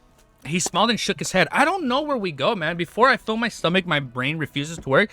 Like, I don't know why, like, Amon just wants to be entertained, man. Like, I don't unhinged, unknown. I would love to go to 170. I don't know if I definitely don't think I'm gonna make it there today. But maybe tomorrow. Maybe tomorrow. I'm excited, bro. I don't know where we go from here. Like, why is he bringing him here? Thank you for bringing that up, by the way, dude. I didn't realize he digested 70% of his potion after that. You gotta believe. I gotta believe. Chapter 1157 is called Poise. Klein pressed down on the grayish white wall and slowly sat up straight. He smiled and shook his head. Before I finish my stomach, my brain refuses to work. He was speaking the truth and also a lie. I'm sorry, is he like Sunny? Half truth, half lies? He's Sunny, right? With his flaw.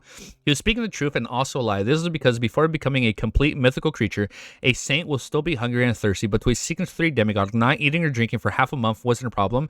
As for a whole mythical creature, eating was only a hobby, not a necessity. Knock on the wood so you cannot hear the phone ring. Just knock on wood. What he wanted to express was that before he officially made attempts at escaping, he needed to be in optimal condition, the habit of a magician. Amon commented with a smile, I'm not in charge of providing food, but you can think of a solution yourself. It's fucking bitch. Like, you do it, dude. Looking at the lantern on the ground, Klein thought for a few seconds before reaching out his right hand into the air. A not-so-tall coffee table immediately appeared in front of him. It was an item from the residence belonging to Dwayne Dantes. Under the dim yellow light, Klein reached out once again to summon a beautifully packed box from the historical void.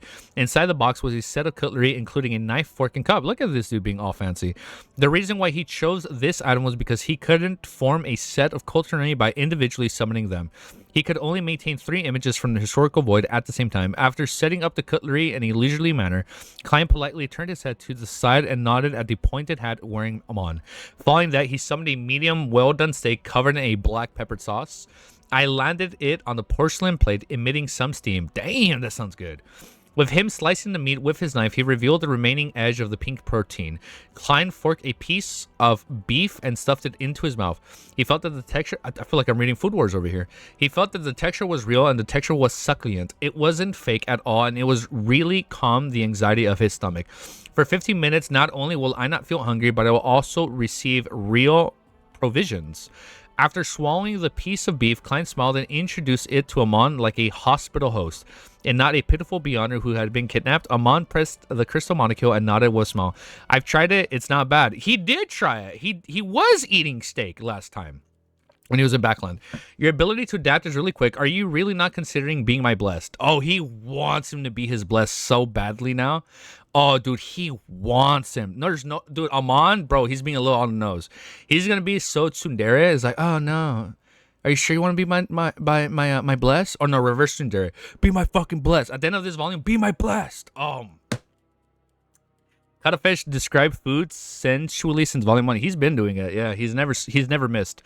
After cutting another chunk of beef, Klein forked it up and replied as though he was chatting with a friend. Kill me. At that moment, a relative frequent lightning and endless darkness ruled the land. Wherever... Dude, this is so wild. The fact that we're just in, like, the Forsaken Lands eating beef with Amon. Kill me. Clip that? What'd I say? Bruh? I don't even know what I said. What'd I say? What'd I say? Wait, what'd I say? I'm just talking out loud. What'd I say? The be my blessed part? Wherever the light from the surroundings couldn't shine on, eyes were staring at the area with zero emotion. The twisted, dark red grass gently swayed in the occasional breeze. In the half-collapsed building, the dim yellow light painted the aristic coffee table in the exquisite cutlery with warm colors. The aroma of steak wafted into the air, not showing any contrast with the outside world that was constantly connected to it. Under the gaze of the terrifying monsters in the depths of darkness, Klein enjoyed a sumptuous meal in a refined and poised manner in the desolate land that was soaked in extreme terror. Clipped. I don't even know what was it. What'd I say? After finishing, now I'm being self-conscious. What'd I say, dude? After finishing his steak, he summoned a small glass of ice wine from Mayor Manor and drank it in one gulp. Following that, cream soup, pan-fried cod, tender lamb, stew with peas, baked potato skins, and all sorts of grape wines were summoned one after another before entering Klein's stomach. During this process, the steak that was the first to be eaten had already been maintained for a long period of time. It had vanished into thin air, but Klein's stomach and body were numbed by the subsequent food that he was oblivious to it. Of course, the coffee table and food replenished, otherwise there wouldn't have lasted to the end of his meal. At the end of the meal, Klein continued reaching out his hand, pulling out a cup of the void. Inside it was a ball of vanilla ice cream. I'm sorry. That sounds like some good ice cream. He then used the spoon to I got a text message, but it wasn't a phone call. He then used the spoon to scoop the ice cream into his mouth, feeling it melt with a delicious sweetness. After the ball was finished, he still wasn't satisfied as he summoned another ball of ice cream from the historical void. As such, this guy has a big-ass appetite, that's for sure. As such, he ate 5 different flavors of ice cream in a consecutive fashion. Oh, man. You know who'd be happy, right? To eat all this ice cream. When Klein reached out his hand from the 6th time, Amon, who was sitting on his side, suddenly laughed.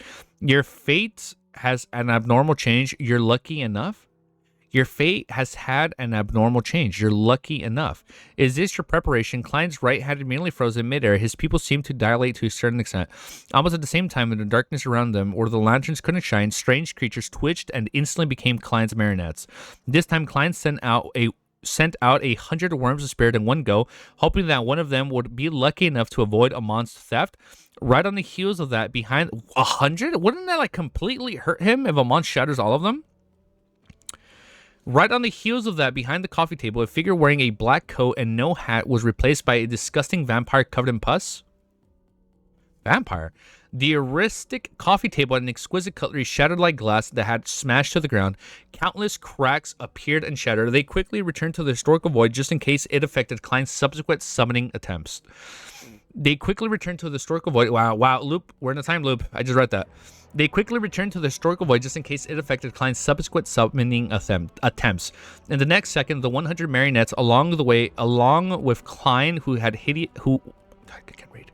And the next second, the 100 marionettes, along with Klein, who had hidden somewhere, reached out to grab the void. He attempted to avoid Amon's interference with quantity. At that moment, they were all scholars of yore. This was the ability of bizarre sorcerers, the source of a qualitative change of a seer. Of course, the chances of success of each marionette summoning was independent, so there was no influence of each had with the other.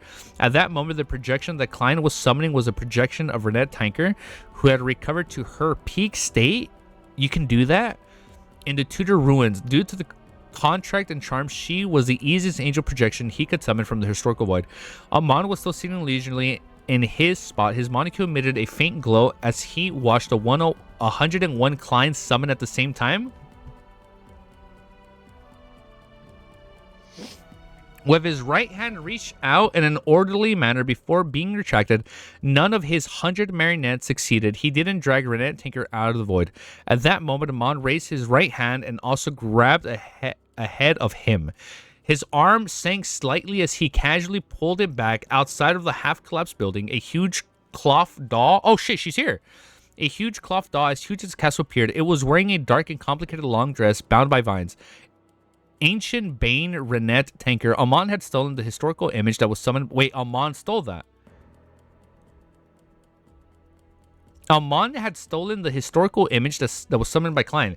Renette Tinker's red eyes immediately reflected the figures of Klein's 100 marionettes. Without a sound, the marionettes that were either disguised with Klein's appearance or in the state of a monster emitted a faint glow, turning into horned mountain goats, white rabbits, and other different animals. Transformation curse. Klein's actual body had long disappeared. Then he walked out of the flames. Wait. Klein's actual body disappeared. Then he walked out of the flames that rose up from the animal hide lantern. Got it. He wanted to use flaming jump earlier. He looked at the various animals that might be considered his and suddenly sat down and chuckled. Taking a stroll after a meal effectively improves one's health. He didn't mention anything about his attempt to escape, as if nothing had happened. Amon maintained his relaxed posture and nodded cooperatively. I've read quite a number of books written by humans. There are indeed such opinions among them. Dude, Amon wants him so badly. Ancient Bane has transformation curses. The one she used on Hermes to turn... That's what it was, right? The one she used on Hermes to turn him into the giant rabbit. The giant half-mountain rabbit. Hey, yo, dude. And then we're acting like nothing happened. He doesn't bring up his escape. With that said, he raised his hand and pointed at the projection of Renette Tinker. This is your messenger. This was something that could be easily confirmed, so Klein didn't hide it. He tearfully acknowledged and nodded. What a pity. Amon sized up Renette Tinker's projection and shook his head with a tisk. As he felt the food in his stomach disappear, Klein asked, what's the matter? I should bring you to Backland to wait for a few more days. That way, I can wait for your messenger to deliver a letter to you. Then she will become my... Oh, shit. He wants what he has.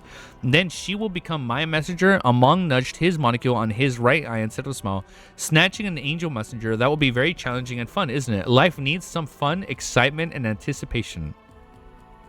This guy is wild. I share the same thoughts. Klein replied sincerely, what a pity. Then Hatted Amon shook his head again Evernight is someone I need to be careful about.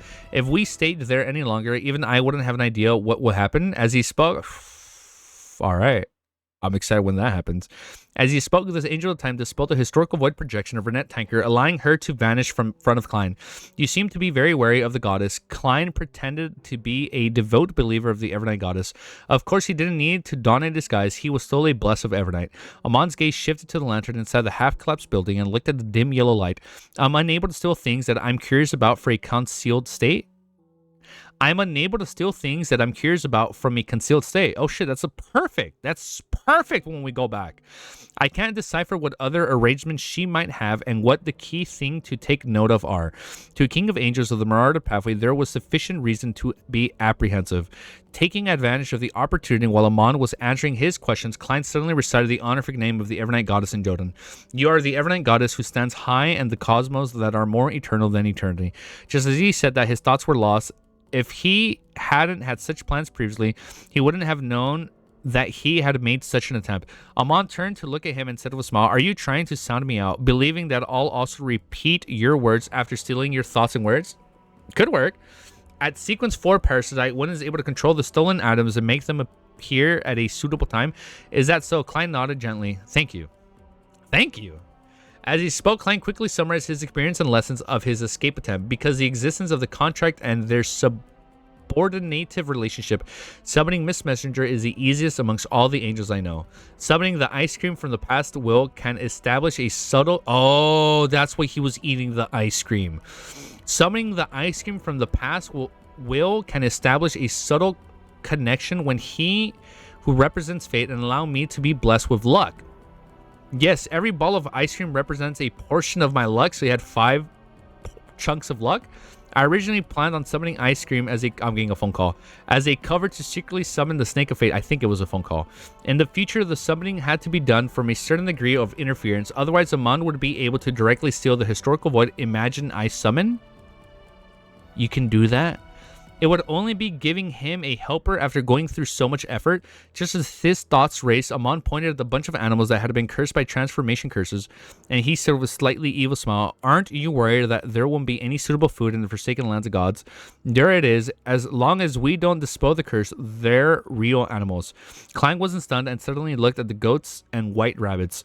With him willing them, the animals looked at them simultaneously. In a sense, they were all himself. After all, they were combinations of the worms of spirit and monsters before being hit by the curse. So now we have a huge supply of food. All right, so we're chill. Oh, man. His ritual eat ice cream. It's just, there's so much that's going on in these interactions now. It's like, I'm telling you, I'm used to just like physical fights. I'm not used to all these layers of I'm not used to this, but this is cool. It's definitely a fun challenge, man. I'm like, wait, what? You can do that? Okay. Next chapter, man. Chapter 1158 is called Coming to Terms. After silently staring at the rabbits and the mountain goats for more than 10 seconds, Klein closed his eyes and flicked his right index finger and the middle finger as if he was pressing to an invisible piano. A third of the marionettes collapsed, losing the feeling of being alive. Klein's expression immediately warped as though he had been stuck 33 times by a giant sword. The familiar and extreme pain he felt sweeping through his spirit body, causing the light-colored meat tendrils to sprout out of the body. Every sprouted seemed to be formed by a Oh, man, I can't read. By a transparent maggot. By the way, your 1-year anniversary is coming up. I know. It's coming up, dude. I'm pumped. And it's almost our 1 year since we started reading this. Don't worry. I know, I saw. I think next week we should be able to stream for a little bit longer. At least on one weekday or so. This was the backlash from killing 33 worms of spirit. After taking nearly 15 minutes to recover, Klein made his second attempt at letting the other third of his marionettes die. At the same time... I cannot read at the same time. The same pain, the same time to rest, and the same actions were repeated again. And finally, he completely finished off the batch of cursed marionettes. Okay, so we're good. He couldn't handle it all at once because the damage caused by the death of 100 worms of spirit was enough to make him lose control. After being cursed meant that he couldn't directly solve the problem by retrieving the characteristics. Of course, this was the standard of a scholar viewer who had just advanced recently. It wasn't the performance of a scholar viewer who had almost done digesting a potion. In fact, the loss of 100 worms of spirit would only worsen the pain without him showing any signs of losing control or affecting the battle. He was only acting just now, allowing his performance to match his role. Look at him acting, even in this situation. At this level, losing half a number of worms of spirit that he had at the same time would lead to losing control, not him. Once he completely digested the Scholar of Your portion, he would be able to recover from having nearly 500 worms of spirit die at once. Even if he lost all the corresponding Bionic characteristics, he wouldn't lose his status and level. He could slowly recover his strength by observing the Bionic characteristics of the Seer pathway. After completing this, recovering Klein walked out of the half-collapsed tower-like building. He went to the darkness outside and brought back a few white rabbits and a goat. He then realized that the darkness in the Forsaken Lands of Gods wasn't as dangerous as Little Sun had described. Most of the monsters were weak, not to be precise, the danger lurking in the depths of darkness. Apart from making people evaporate into thin air, nothing else can compare to the feeling beside me named Amon. Klein glanced at the thin man who was sitting near the lantern and smiled. He watched him busy himself. He summoned something like boiled water from the historical void, and he squatted down, seriously removing the fur and flesh from the white rabbit's skull. It's crazy how, like, this sequence is really good when it comes to survival. Klein trying to trick the god of mischief and deceit. It's pretty funny. Like, you're trying to trick the trickster. Like, how? Like, how, dude? How do you do that, dude? After a series of tasks, Klein set up a bonfire. He set up a barbecue rack and came from the history, and he placed a white rabbit on it. He brushed it off full of settled condiments as he made himself, like basil, fennel, and salt, and he constantly turned the meat over. At this moment, the delicacies from the historical void had eaten before it had long disappeared due to him no longer maintaining their existence. His body and soul were calling out for the replenishment of this whole pathway is going to be for survival. Is good for survival. I'm scared, man. I'm scared to see what else happens, man. A tempting, but it also gets me hyped for the next sequence. A tempting fragments. Oh, maybe the reason Klein keeps telling Amon to kill him is because we know sequence 2, a true miracle, is coming back from the dead, right? What was the exact quote that Zartold said, or Mr. Door? A true miracle is coming back from the dead, or bringing the dead back to life? Wait, mate. Maybe that's a prerequisite for him advancing. A tempting fragrance was gradually emitted as Amon's nose twitched slightly. You're really eating them. Without waiting for his reply, the god of mischief continued. They're essentially the flesh of monsters and worms. He's saying that he can cause Klein. He's saying it because Klein can. No, I know that's why he's saying it, because he can revive. But I feel like I feel like when that happens, when he kills him, by that time maybe he digests his potion, and that's when he advances. Remember, that was in like volume 1. No, I know, like just like in volume 1. No, yeah, I know that. But I wonder if he's gonna be able to use that as his advancement ritual for like a miracle invoker, like dying and coming back. They're essentially the flesh of monsters and your worms of spirits. Are you sure you want to eat them? There's no wait. Without waiting for his reply, the god of mischief continued. They're essentially the flesh of monsters and your worms of spirit. Are you sure you want to eat them? There's no way to undo the curse at the level of an angel. If there's no way to resist to correct it at the same level, there's no way to dispel it. Since a thing looks like a rabbit, smells like a rabbit, and tastes like a rabbit, it's a rabbit. As Klein seriously roasted the rabbit, he gave a self-deprecating laugh. Besides, how can I not maintain the best state if I want to escape from your grasp? For this sliver of hope, I can only challenge my psychological limits. Bro, why didn't you call me? I always call you. What do you mean? Always. Never have we never not called you. This is what it means to endure humiliation and suffering, Klein added inwardly. At the same time, he cited the ancient Bane transformation curse. This was many times stronger than the Sequence 3 Disciple of Silence curse.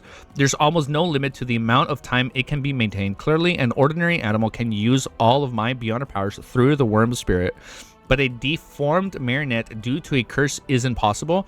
This is a curse at the angel level. Apart from putting up resistance from someone at the same level, no one can use the correct method to remove it. No curse is irreversible. Okay, there are always loopholes. While kissing this rabbit, turning into German. While kissing this rabbit, turn it into German Sparrow. Klein made a self-deprecating comment, and he analyzed to compose himself. After hearing his reply, the monocled Amon nodded with a smile. Very good. This is indeed a good revelation to have. Klein didn't. Fucking dude, man, this is crazy. And live on stream. Is the next sequence ritual not told yet? I don't think so. Not that I know. Not as far as I know. I don't know. This is indeed a good revelation to have. Klein didn't respond as he resumed his barbecue. Not long after, with the help of flame controlling, he finished roasting a rabbit and a ghost leg, taking advantage of the opportunity before the condiments disappeared. He matched some sweet iced tea he summoned from the... Man, we are using the historical void to make a buffet, dude. As he summoned from a historical void with the food, filling his stomach with a fragrance, it nourished his body and mind, allowing him to effectively relieve the pressure, despair, and indecisiveness from being kidnapped by Amon. During this process, he would occasionally recall the disgusting look of monsters as well as the fact that the worms of spirit were equivalent to himself. However, he was able to bring his feeling under control very well. After filling his stomach and replenishing his energy, he turned to the remaining ingredients next to the fire into the dry rations, as though he was saving up for his subsequent plans. Seeing that him slowly but orderly making all sorts of preparations, Amon suddenly nudged his monocle and asked with a slight smile, "I'm accurately, you're trying to stall for time before we reach the actual destination, right?" Oh, he knows that. In actuality, you're trying to stall for time before we reach the actual destination, right? Klein's hands paused for a moment before he continued with his actions. He smiled and said, "Yes, I'm waiting for help. Guess who?" Guess who? Amon didn't answer directly as he said with a smile, "I'm looking forward to it." Damn. Klein continued his work until he prepared rations for 3 or 4 meals. He thought for a moment and once again reached his hand into the void in front of Amon. He felt again and again as he kept making attempts. It was unknown what item he was trying to summon, but it seemed like he was using his actions to dare Amon into stealing it. After watching for a few he's baiting him. After watching for a few seconds, Amon smiled and shook his head as I slowly lowered the volume. He slowly stood up and walked out of the half-collapsed towering building. Klein's right hand stopped in mid-air before he retracted it and pinched his forehead. He muttered to himself in puzzlement, "What was I trying to do just now?" Oh, he stole his thoughts. While trying to recall, Klein stood up as well. He brought along his packet rations, picked up an animal hide lantern, and walked to the back of Amon's side. The man and angel circled around the hill and entered the valley. The water was sloshing in the river, but when the dim yellow light shone at it, or when the light in the sky lit up in the area, Klein realized that there was no water in the riverbed. The sounds he had heard earlier had also disappeared. A river... Oh my... He stole it all. A river that had been transformed into a concealed state. After some deliberation, he raised a question to Amon. "That's right, it would only appear in darkness void of light." Amon replied with a slight nod, unfazed with the question, "Can I drink it?" Klein pressed. Yeah, I feel like he can. Amon smiled and said, "Sure, this was once one of the water sources of a city that had perished for 1,600 years in the darkness. As long as you can bring the water away from the riverbed, they can appear in places with light. Your next move is to suggest that I bring the lantern to wait by the side while you hydrate yourself in the darkness, and then take this opportunity to transform into a concealed state." Klein smiled awkwardly. How can I use such a simple method? Hearing that, Amon laughed and stroked his monocle. Sometimes the simplest plan is the most effective. You can give it a try? Dude, he's like, just do it, bro. Give me something fun to do. For regards to these words of the peerless swindler, Klein couldn't believe it, nor did he dare to believe it. He was afraid that the other party was using reverse psychology with the truth. Yeah. He could only put the matter of the water aside and ask, in the forsaken lands of gods, how many human gathering points like the City of Silver have yet to be destroyed? Amon looked ahead and said, without changing his expression, "The ones I know don't exceed 10. In this aspect, the city is silver is lucky. At least they can see and have the ability to touch the light. This means the City of Silver is very close to the Giant King's court. The door leading... Oh, that's our way out. No shot, that's our way out. This means the City of Silver is very close to the Giant King's court, the door leading out of the forsaken lands of the gods. There's no need to risk death to reach it. As for the other cities, no matter how steadfast they are in the darkness, no matter how many exploration teams they send out, it will all be futile." Wait, so there's less than 9 others? Just like the City of Silver that we don't know of yet? No matter how much they send out, it will all be futile. There's no way to find the exit. Indeed, from this angle, the City of Silver is unfortunate and also lucky. This is purely dependent on the reference point. Klein held his lantern as he... Or are they just talking about like empty mausoleum? What if Cuttlefish is writing all this instead of Adam? Maybe Cuttlefish is Adam this whole time. Maybe think about it that way, you know? Klein held the lantern as he proceeded along the bank and began coming up with his second attempt at escaping. Amon walked beside him, occasionally providing him with ideas that seemed reliable but had unknown actual results. He appeared to be suffering from this schizophrenia, trying his best to destroy his true body's hopes in obtaining Sephira Castle. On the other side of the Giant King's court in the City of Silver, after receiving the chief's summoning call, Derek Burge brought the unshuttered crucifix to the top of the spire and entered a spacious room. There was a mysterious and complicated altar set up here. Different items were placed in different spots, a total of 6 items, each of them emitting a dangerous aura. With a glance, Derek saw an ordinary silver flute and masked man from a skull and a remains of a deformed person. You have the unshuttered crucifix. You can stay here for 15 minutes, but you can't exceed the time. Otherwise, you will suffer a sudden death. Colin Iliad wore a linen shirt and a brown coat as he exhorted Derek. Derek's spiritual perception was triggered as he asked her, "Excellently, is this because of the Twilight mask?" His right hand pointed at the mask made from a skull. Yes, Colin nodded slightly as he said, "I've already prepared the remains of the 6 powerful creatures. They were all hunted by myself or with me as the main force." Derek was immediately enlightened. "You still lack the blessings of a deity." Colin instantly fell silent. After nearly 10 seconds, he opened his mouth and slowly said, "Yes." After some hesitation and struggling, he finally chose the fool. Oh, the art of Swindler Easy I made as part of the stream gifts. Yeah, I added it. Yeah, I added it, bro. At least those mushrooms have given the City of Silver hope. Derek suppressed his joy and thought back to the interactions at the Terror Club. He raised a question in puzzlement. Why didn't you let those 2 god-level sealed artifacts give you their blessings? He remembered that the subsidiary gods or angels could satisfy the requirements of the ritual. It wasn't the case that only a sequence or a true deity could provide blessings. After all, a Silver Knight was only a sequence 3. Only sequence 3. Colin fell silent again and hesitated for a few seconds before saying, why won't they give blessings? They won't stuttering. They won't give blessings. Validation. Yes, for his sequence 3 ritual. All right, man, you guys ready? This is going to be the last chapter for this part of the stream before we look at the artwork. Man, I'm pumped to see where this volume goes, man. Chapter 1000. How many chapters do you think you'll read today? Well, right now is going to be the last one, and hopefully I come back later tonight and we knock out 10 more. Was this close to finishing? Oh, he's almost 7? What chapter is he at, dude?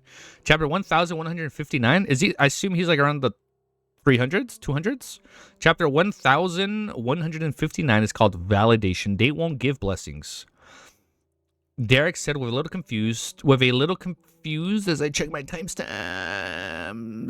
Yes, we're good. Derek said with a little confused by this answer, not fully comprehending it.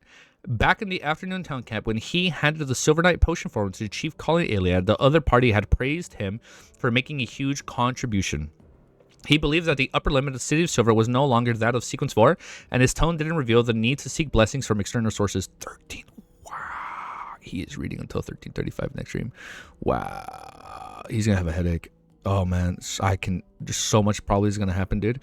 Hence, Derek had always believed that Chief Colin would be able to use the 2 god-level sealed artifacts to complete the Silver Knight advancement ritual. Now it was inevitable that he was surprised. Back then, the chief didn't know that the 2 god-level sealed artifacts couldn't provide blessings, and he only realized this problem when he returned to the City of Silver. Derek subconsciously made a guess and didn't ask further. He nodded heavily and said, "All right, I will try my best to help you seek the blessings from a deity." Demon Hunter Colin exhaled silently and pointed at the door. There's no one in the room opposite. Derek turned around and passed through the corridor, entering the half-open room. Then he took a seat and recited softly, "The fool that doesn't belong to this era, the mysterious ruler above the Great Fog, the king of yellow and black who wields good luck." Inside Sephira Castle and hidden within the Great Fog, the crimson star representing the sun rapidly expanded and contracted. It kept repeating the process, producing rings of please. Rings of please? And not far beside it, the crimson star representing the magician remained in the same state because of the fool's lack of a response. The circular rings rippled and tremors that were the 2 created intertwined became more intense. Under the illumination of the bolts of lightning, Klein carried a leather lantern and walked into the valley. He suddenly felt the illusory pleas, and his ears became even more chaotic and louder. However, he realized that he had heard it clearer than before. Okay, so we're going to get a response. Not only could he tell that the pleas came from a woman and a man, but he could also vaguely make out certain content. The woman seemed to mention the world and backland. The man was used Jotun, and the keywords seemed to be of a ritual. Ritual Jotun, that's little son. That's chief wishes to receive Mr. Fool's blessings. Mr. Fool also needs some blessings right now. Mr. Fool also needs some blessings right now. The one might be mismagician, but I can't rule out misjustice either. The corner of Klein's mouth twitched in embarrassment. He turned his head to look at Amon in the point, hat, and monocle, and he said, "Can I pop over to Sephira Castle to answer prayer?" What did you think? Amon was taken aback as he asked in amusement. "Since you want to play such a game, why won't you let it be more exciting?" In fact, Klein didn't have any hope regarding his request.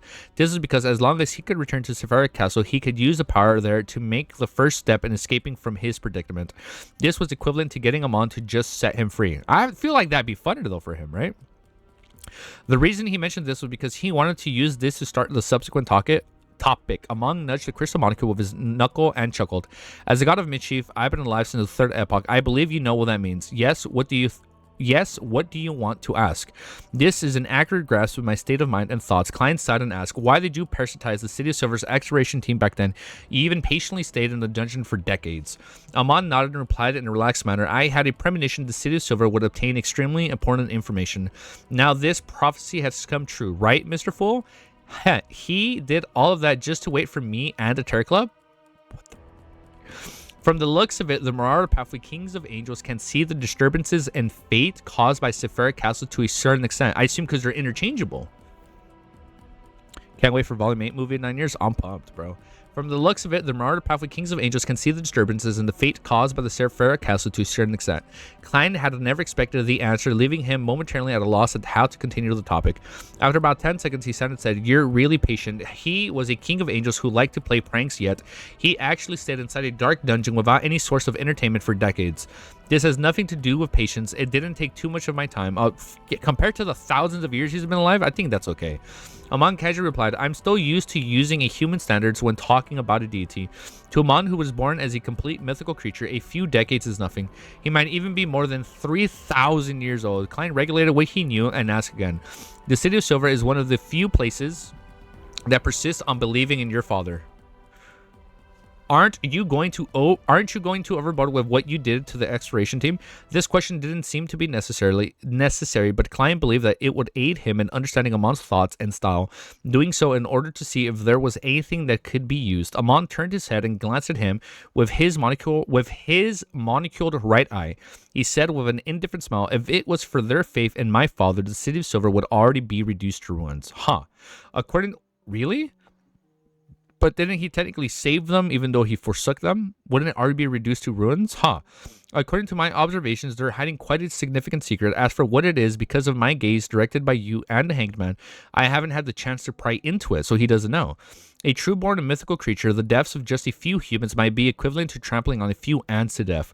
He wouldn't take it hard at all. The City of Silver actually has a secret that even Amon thinks is a big secret.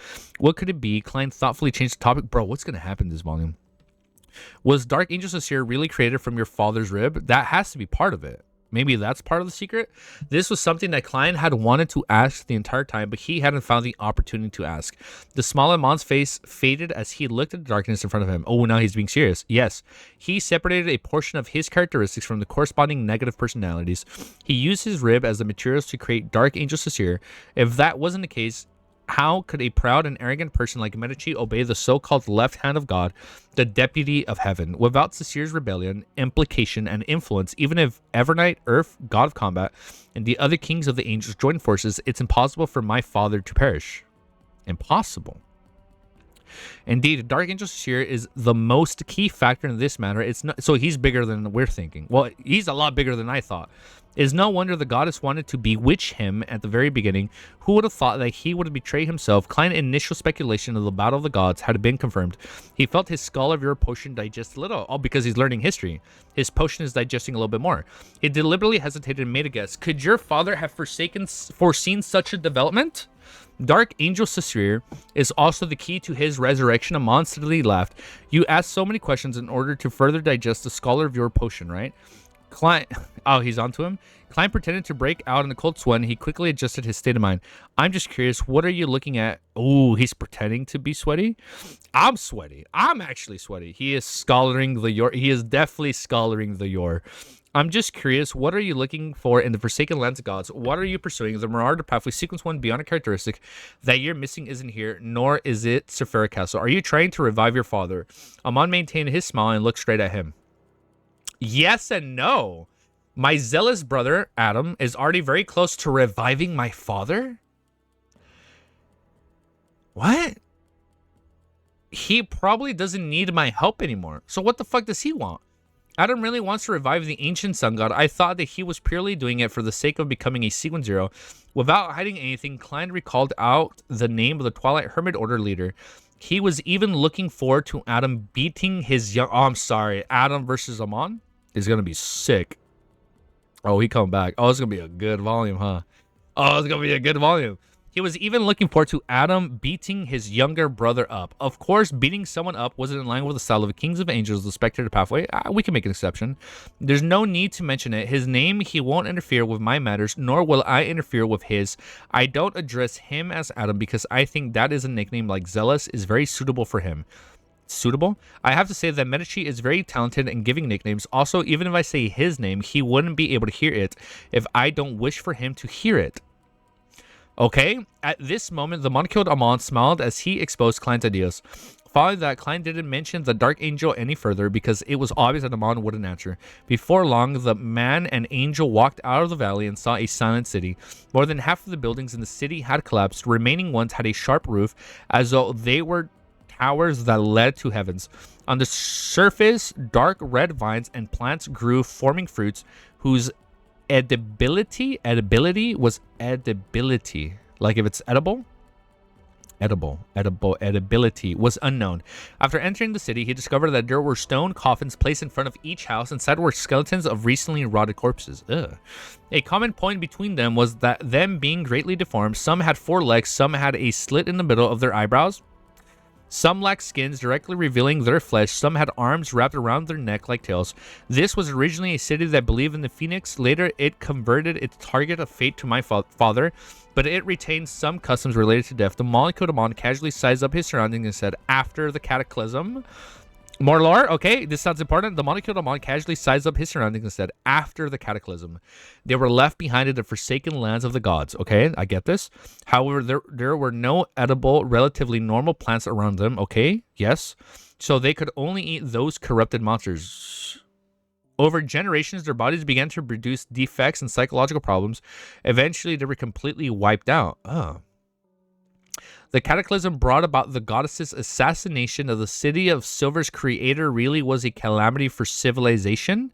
Before that, there were 11 giant phoenix civilizations and so on. After that, all that were left are traces of them.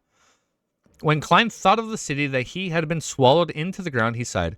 In the history books and mysticism, this is very apt to call the history the cataclysm. I feel like he fully digested his potion after this. He paused for a moment before asking, why are we entering this city instead of going around it? Amon smiled and said, in the second epoch, apart from wielding the death pathway, the phoenix ancestor Gregorius, right, also occupied part of the apprentice pathway?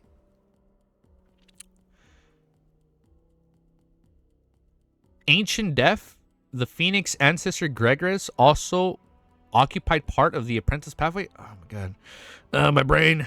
Some of the decorations here can become a loophole that I can make use of to shorten our journey to our final... What is our final destination? Klein's expression immediately darkened. Okay. Let's look at some artwork. I need to digest this. Because later we're going to be reading improving. I thought I said improvising. All right, let's look at some artwork. What the fuck is going on, man?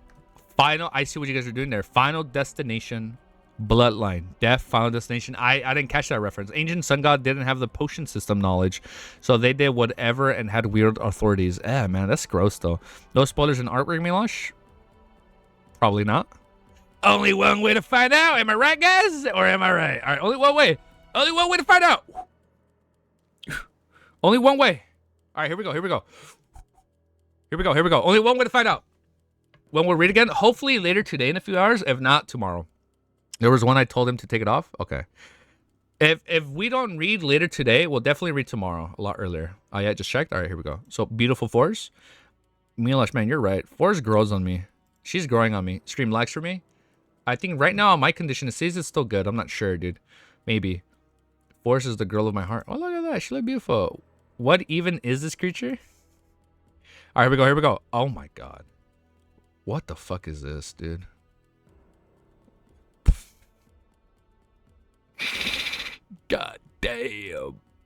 Damn.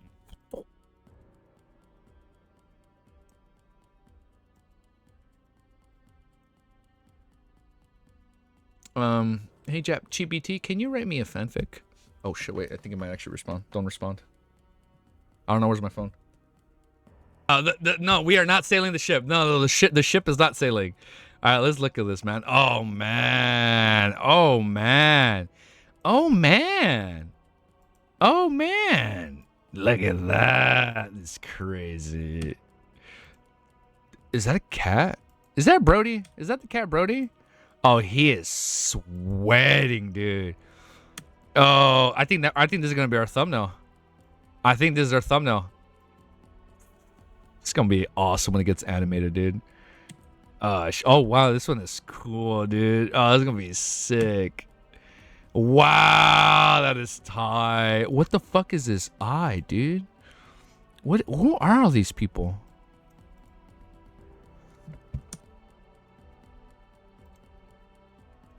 Huh. Okay. That's some 50 Shades of Grey stuff right there. Okay, okay. Okay. What is this? Dude, what is Amon even planning, dude? Like, I don't get it. Like, is he a good guy or is he a bad guy, bro? I don't get it. Wow. Wow. Oh, my God. Oh yeah, cats represent client, bro. I don't get it. I don't know where we're heading. I don't get it. I don't get it. He's just a silly little guy. He's being a little silly. He's being a little goofy. Amon is basically like the little goofy goober, and I don't know. I don't know what this dude is planning.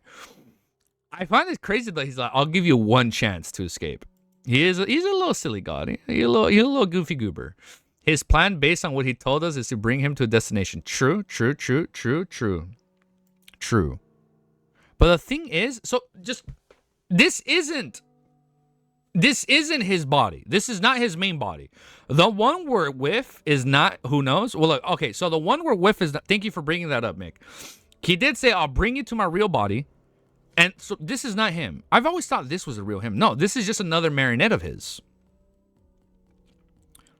And he's this strong. Dude, I'm telling you, I feel like he's going to be like Pain, dude. From Naruto, like, or Nagito, when you see Nagito's real body and like the state he's in, it has to be something like that. Like, it has to be some crazy shit. What is his real body doing? He said he's going to the main body. Lag? Oh, not on my end. I think I'm still good on my end. I'm on, are we lagging? I mean, not marionettes, but you know what I mean. My bad. Oh man, I'm hyped. I'm pumped. I'm fucking. Oh wait, no, this is Uni. Didn't he turn Uni into himself? He turned Uni into himself, and this is Amon. Amon's the Raven. Amon. Oh wait, also Uni. I think this is one of my favorite arts so far. This one is just fucking peak. It's Amon's avatar. This one is fucking peak, dude. If there's lag for A1, then you will see multiple lag messages. Okay. Oh, man. I'm pumped. I don't know why I'm going to make the thumbnail. I was just going to use today's stream. But, dude, there's some... Dude, people are so talented. Is this by sample? So, is the creator sample or is this, like, official artwork but it's, like, sampled? I don't know what to believe. This one is tight. Not only stream is lagging. Shit. And only right now? Damn, I'm sorry, guys. I'm sorry if you guys are experiencing lags. All right, man. I think we're going to end it there. At least it's not during stream. All right, man. I think we're going to end it there. We'll definitely be back. Don't worry, Mono. We're going to be back. Oh, man. I'm scared. I'm scared for this volume, bro. It's kind of terrifying. Please read again. No, yeah. I'm going to try and do my best to come back later today. I'm going to do my best. I'm going to try and do my best. I don't know what time. So it is going to be an unannounced stream. It is going to be a... Just heads up. It is... If I stream today, it is going to be an unannounced stream because I don't know when I'll be back. And then when I set up stream today, I'll try and see. Try and read till 169 after the stream. If you do come back later, in how many hours? I have no idea. Just less than 6 hours? If I come back, it's in less than 6 hours, give or take. I'm not back in 2-3 hours, that's for sure. There's probably gonna be like, I don't know. It might be like before I go to bed or something. I'm not sure. Give approximates. I might come back between 3 to 5 hours. I might come back. Maybe. Give or take. Between 3 to 5 hours, I come back. If not, it'll be tomorrow. And before I go to bed, I'll have the stream scheduled up. That will, like, before I go to bed, I will have the stream scheduled for the next stream. You must give warning ahead of time if you plan to stream. I know. I gotta all be streamed perfect. Perfect. I know. It all has to be streamed. I know. I got you guys. That being said, though, I'm gonna let you go. Cause man, this shit was wild. Like, we're ready for later. Like, I almost say tomorrow. No. I'm still holding faith that we can do it today. All I know, man, it's gonna be wild, man. I'm ready. I'm pumped. All right, I'm gonna let you go. Peace. Have an amazing day. Thank you guys for tuning in. We had like 50 to 60 people today. Bless the full, and I'll see you guys all very, very soon. I know.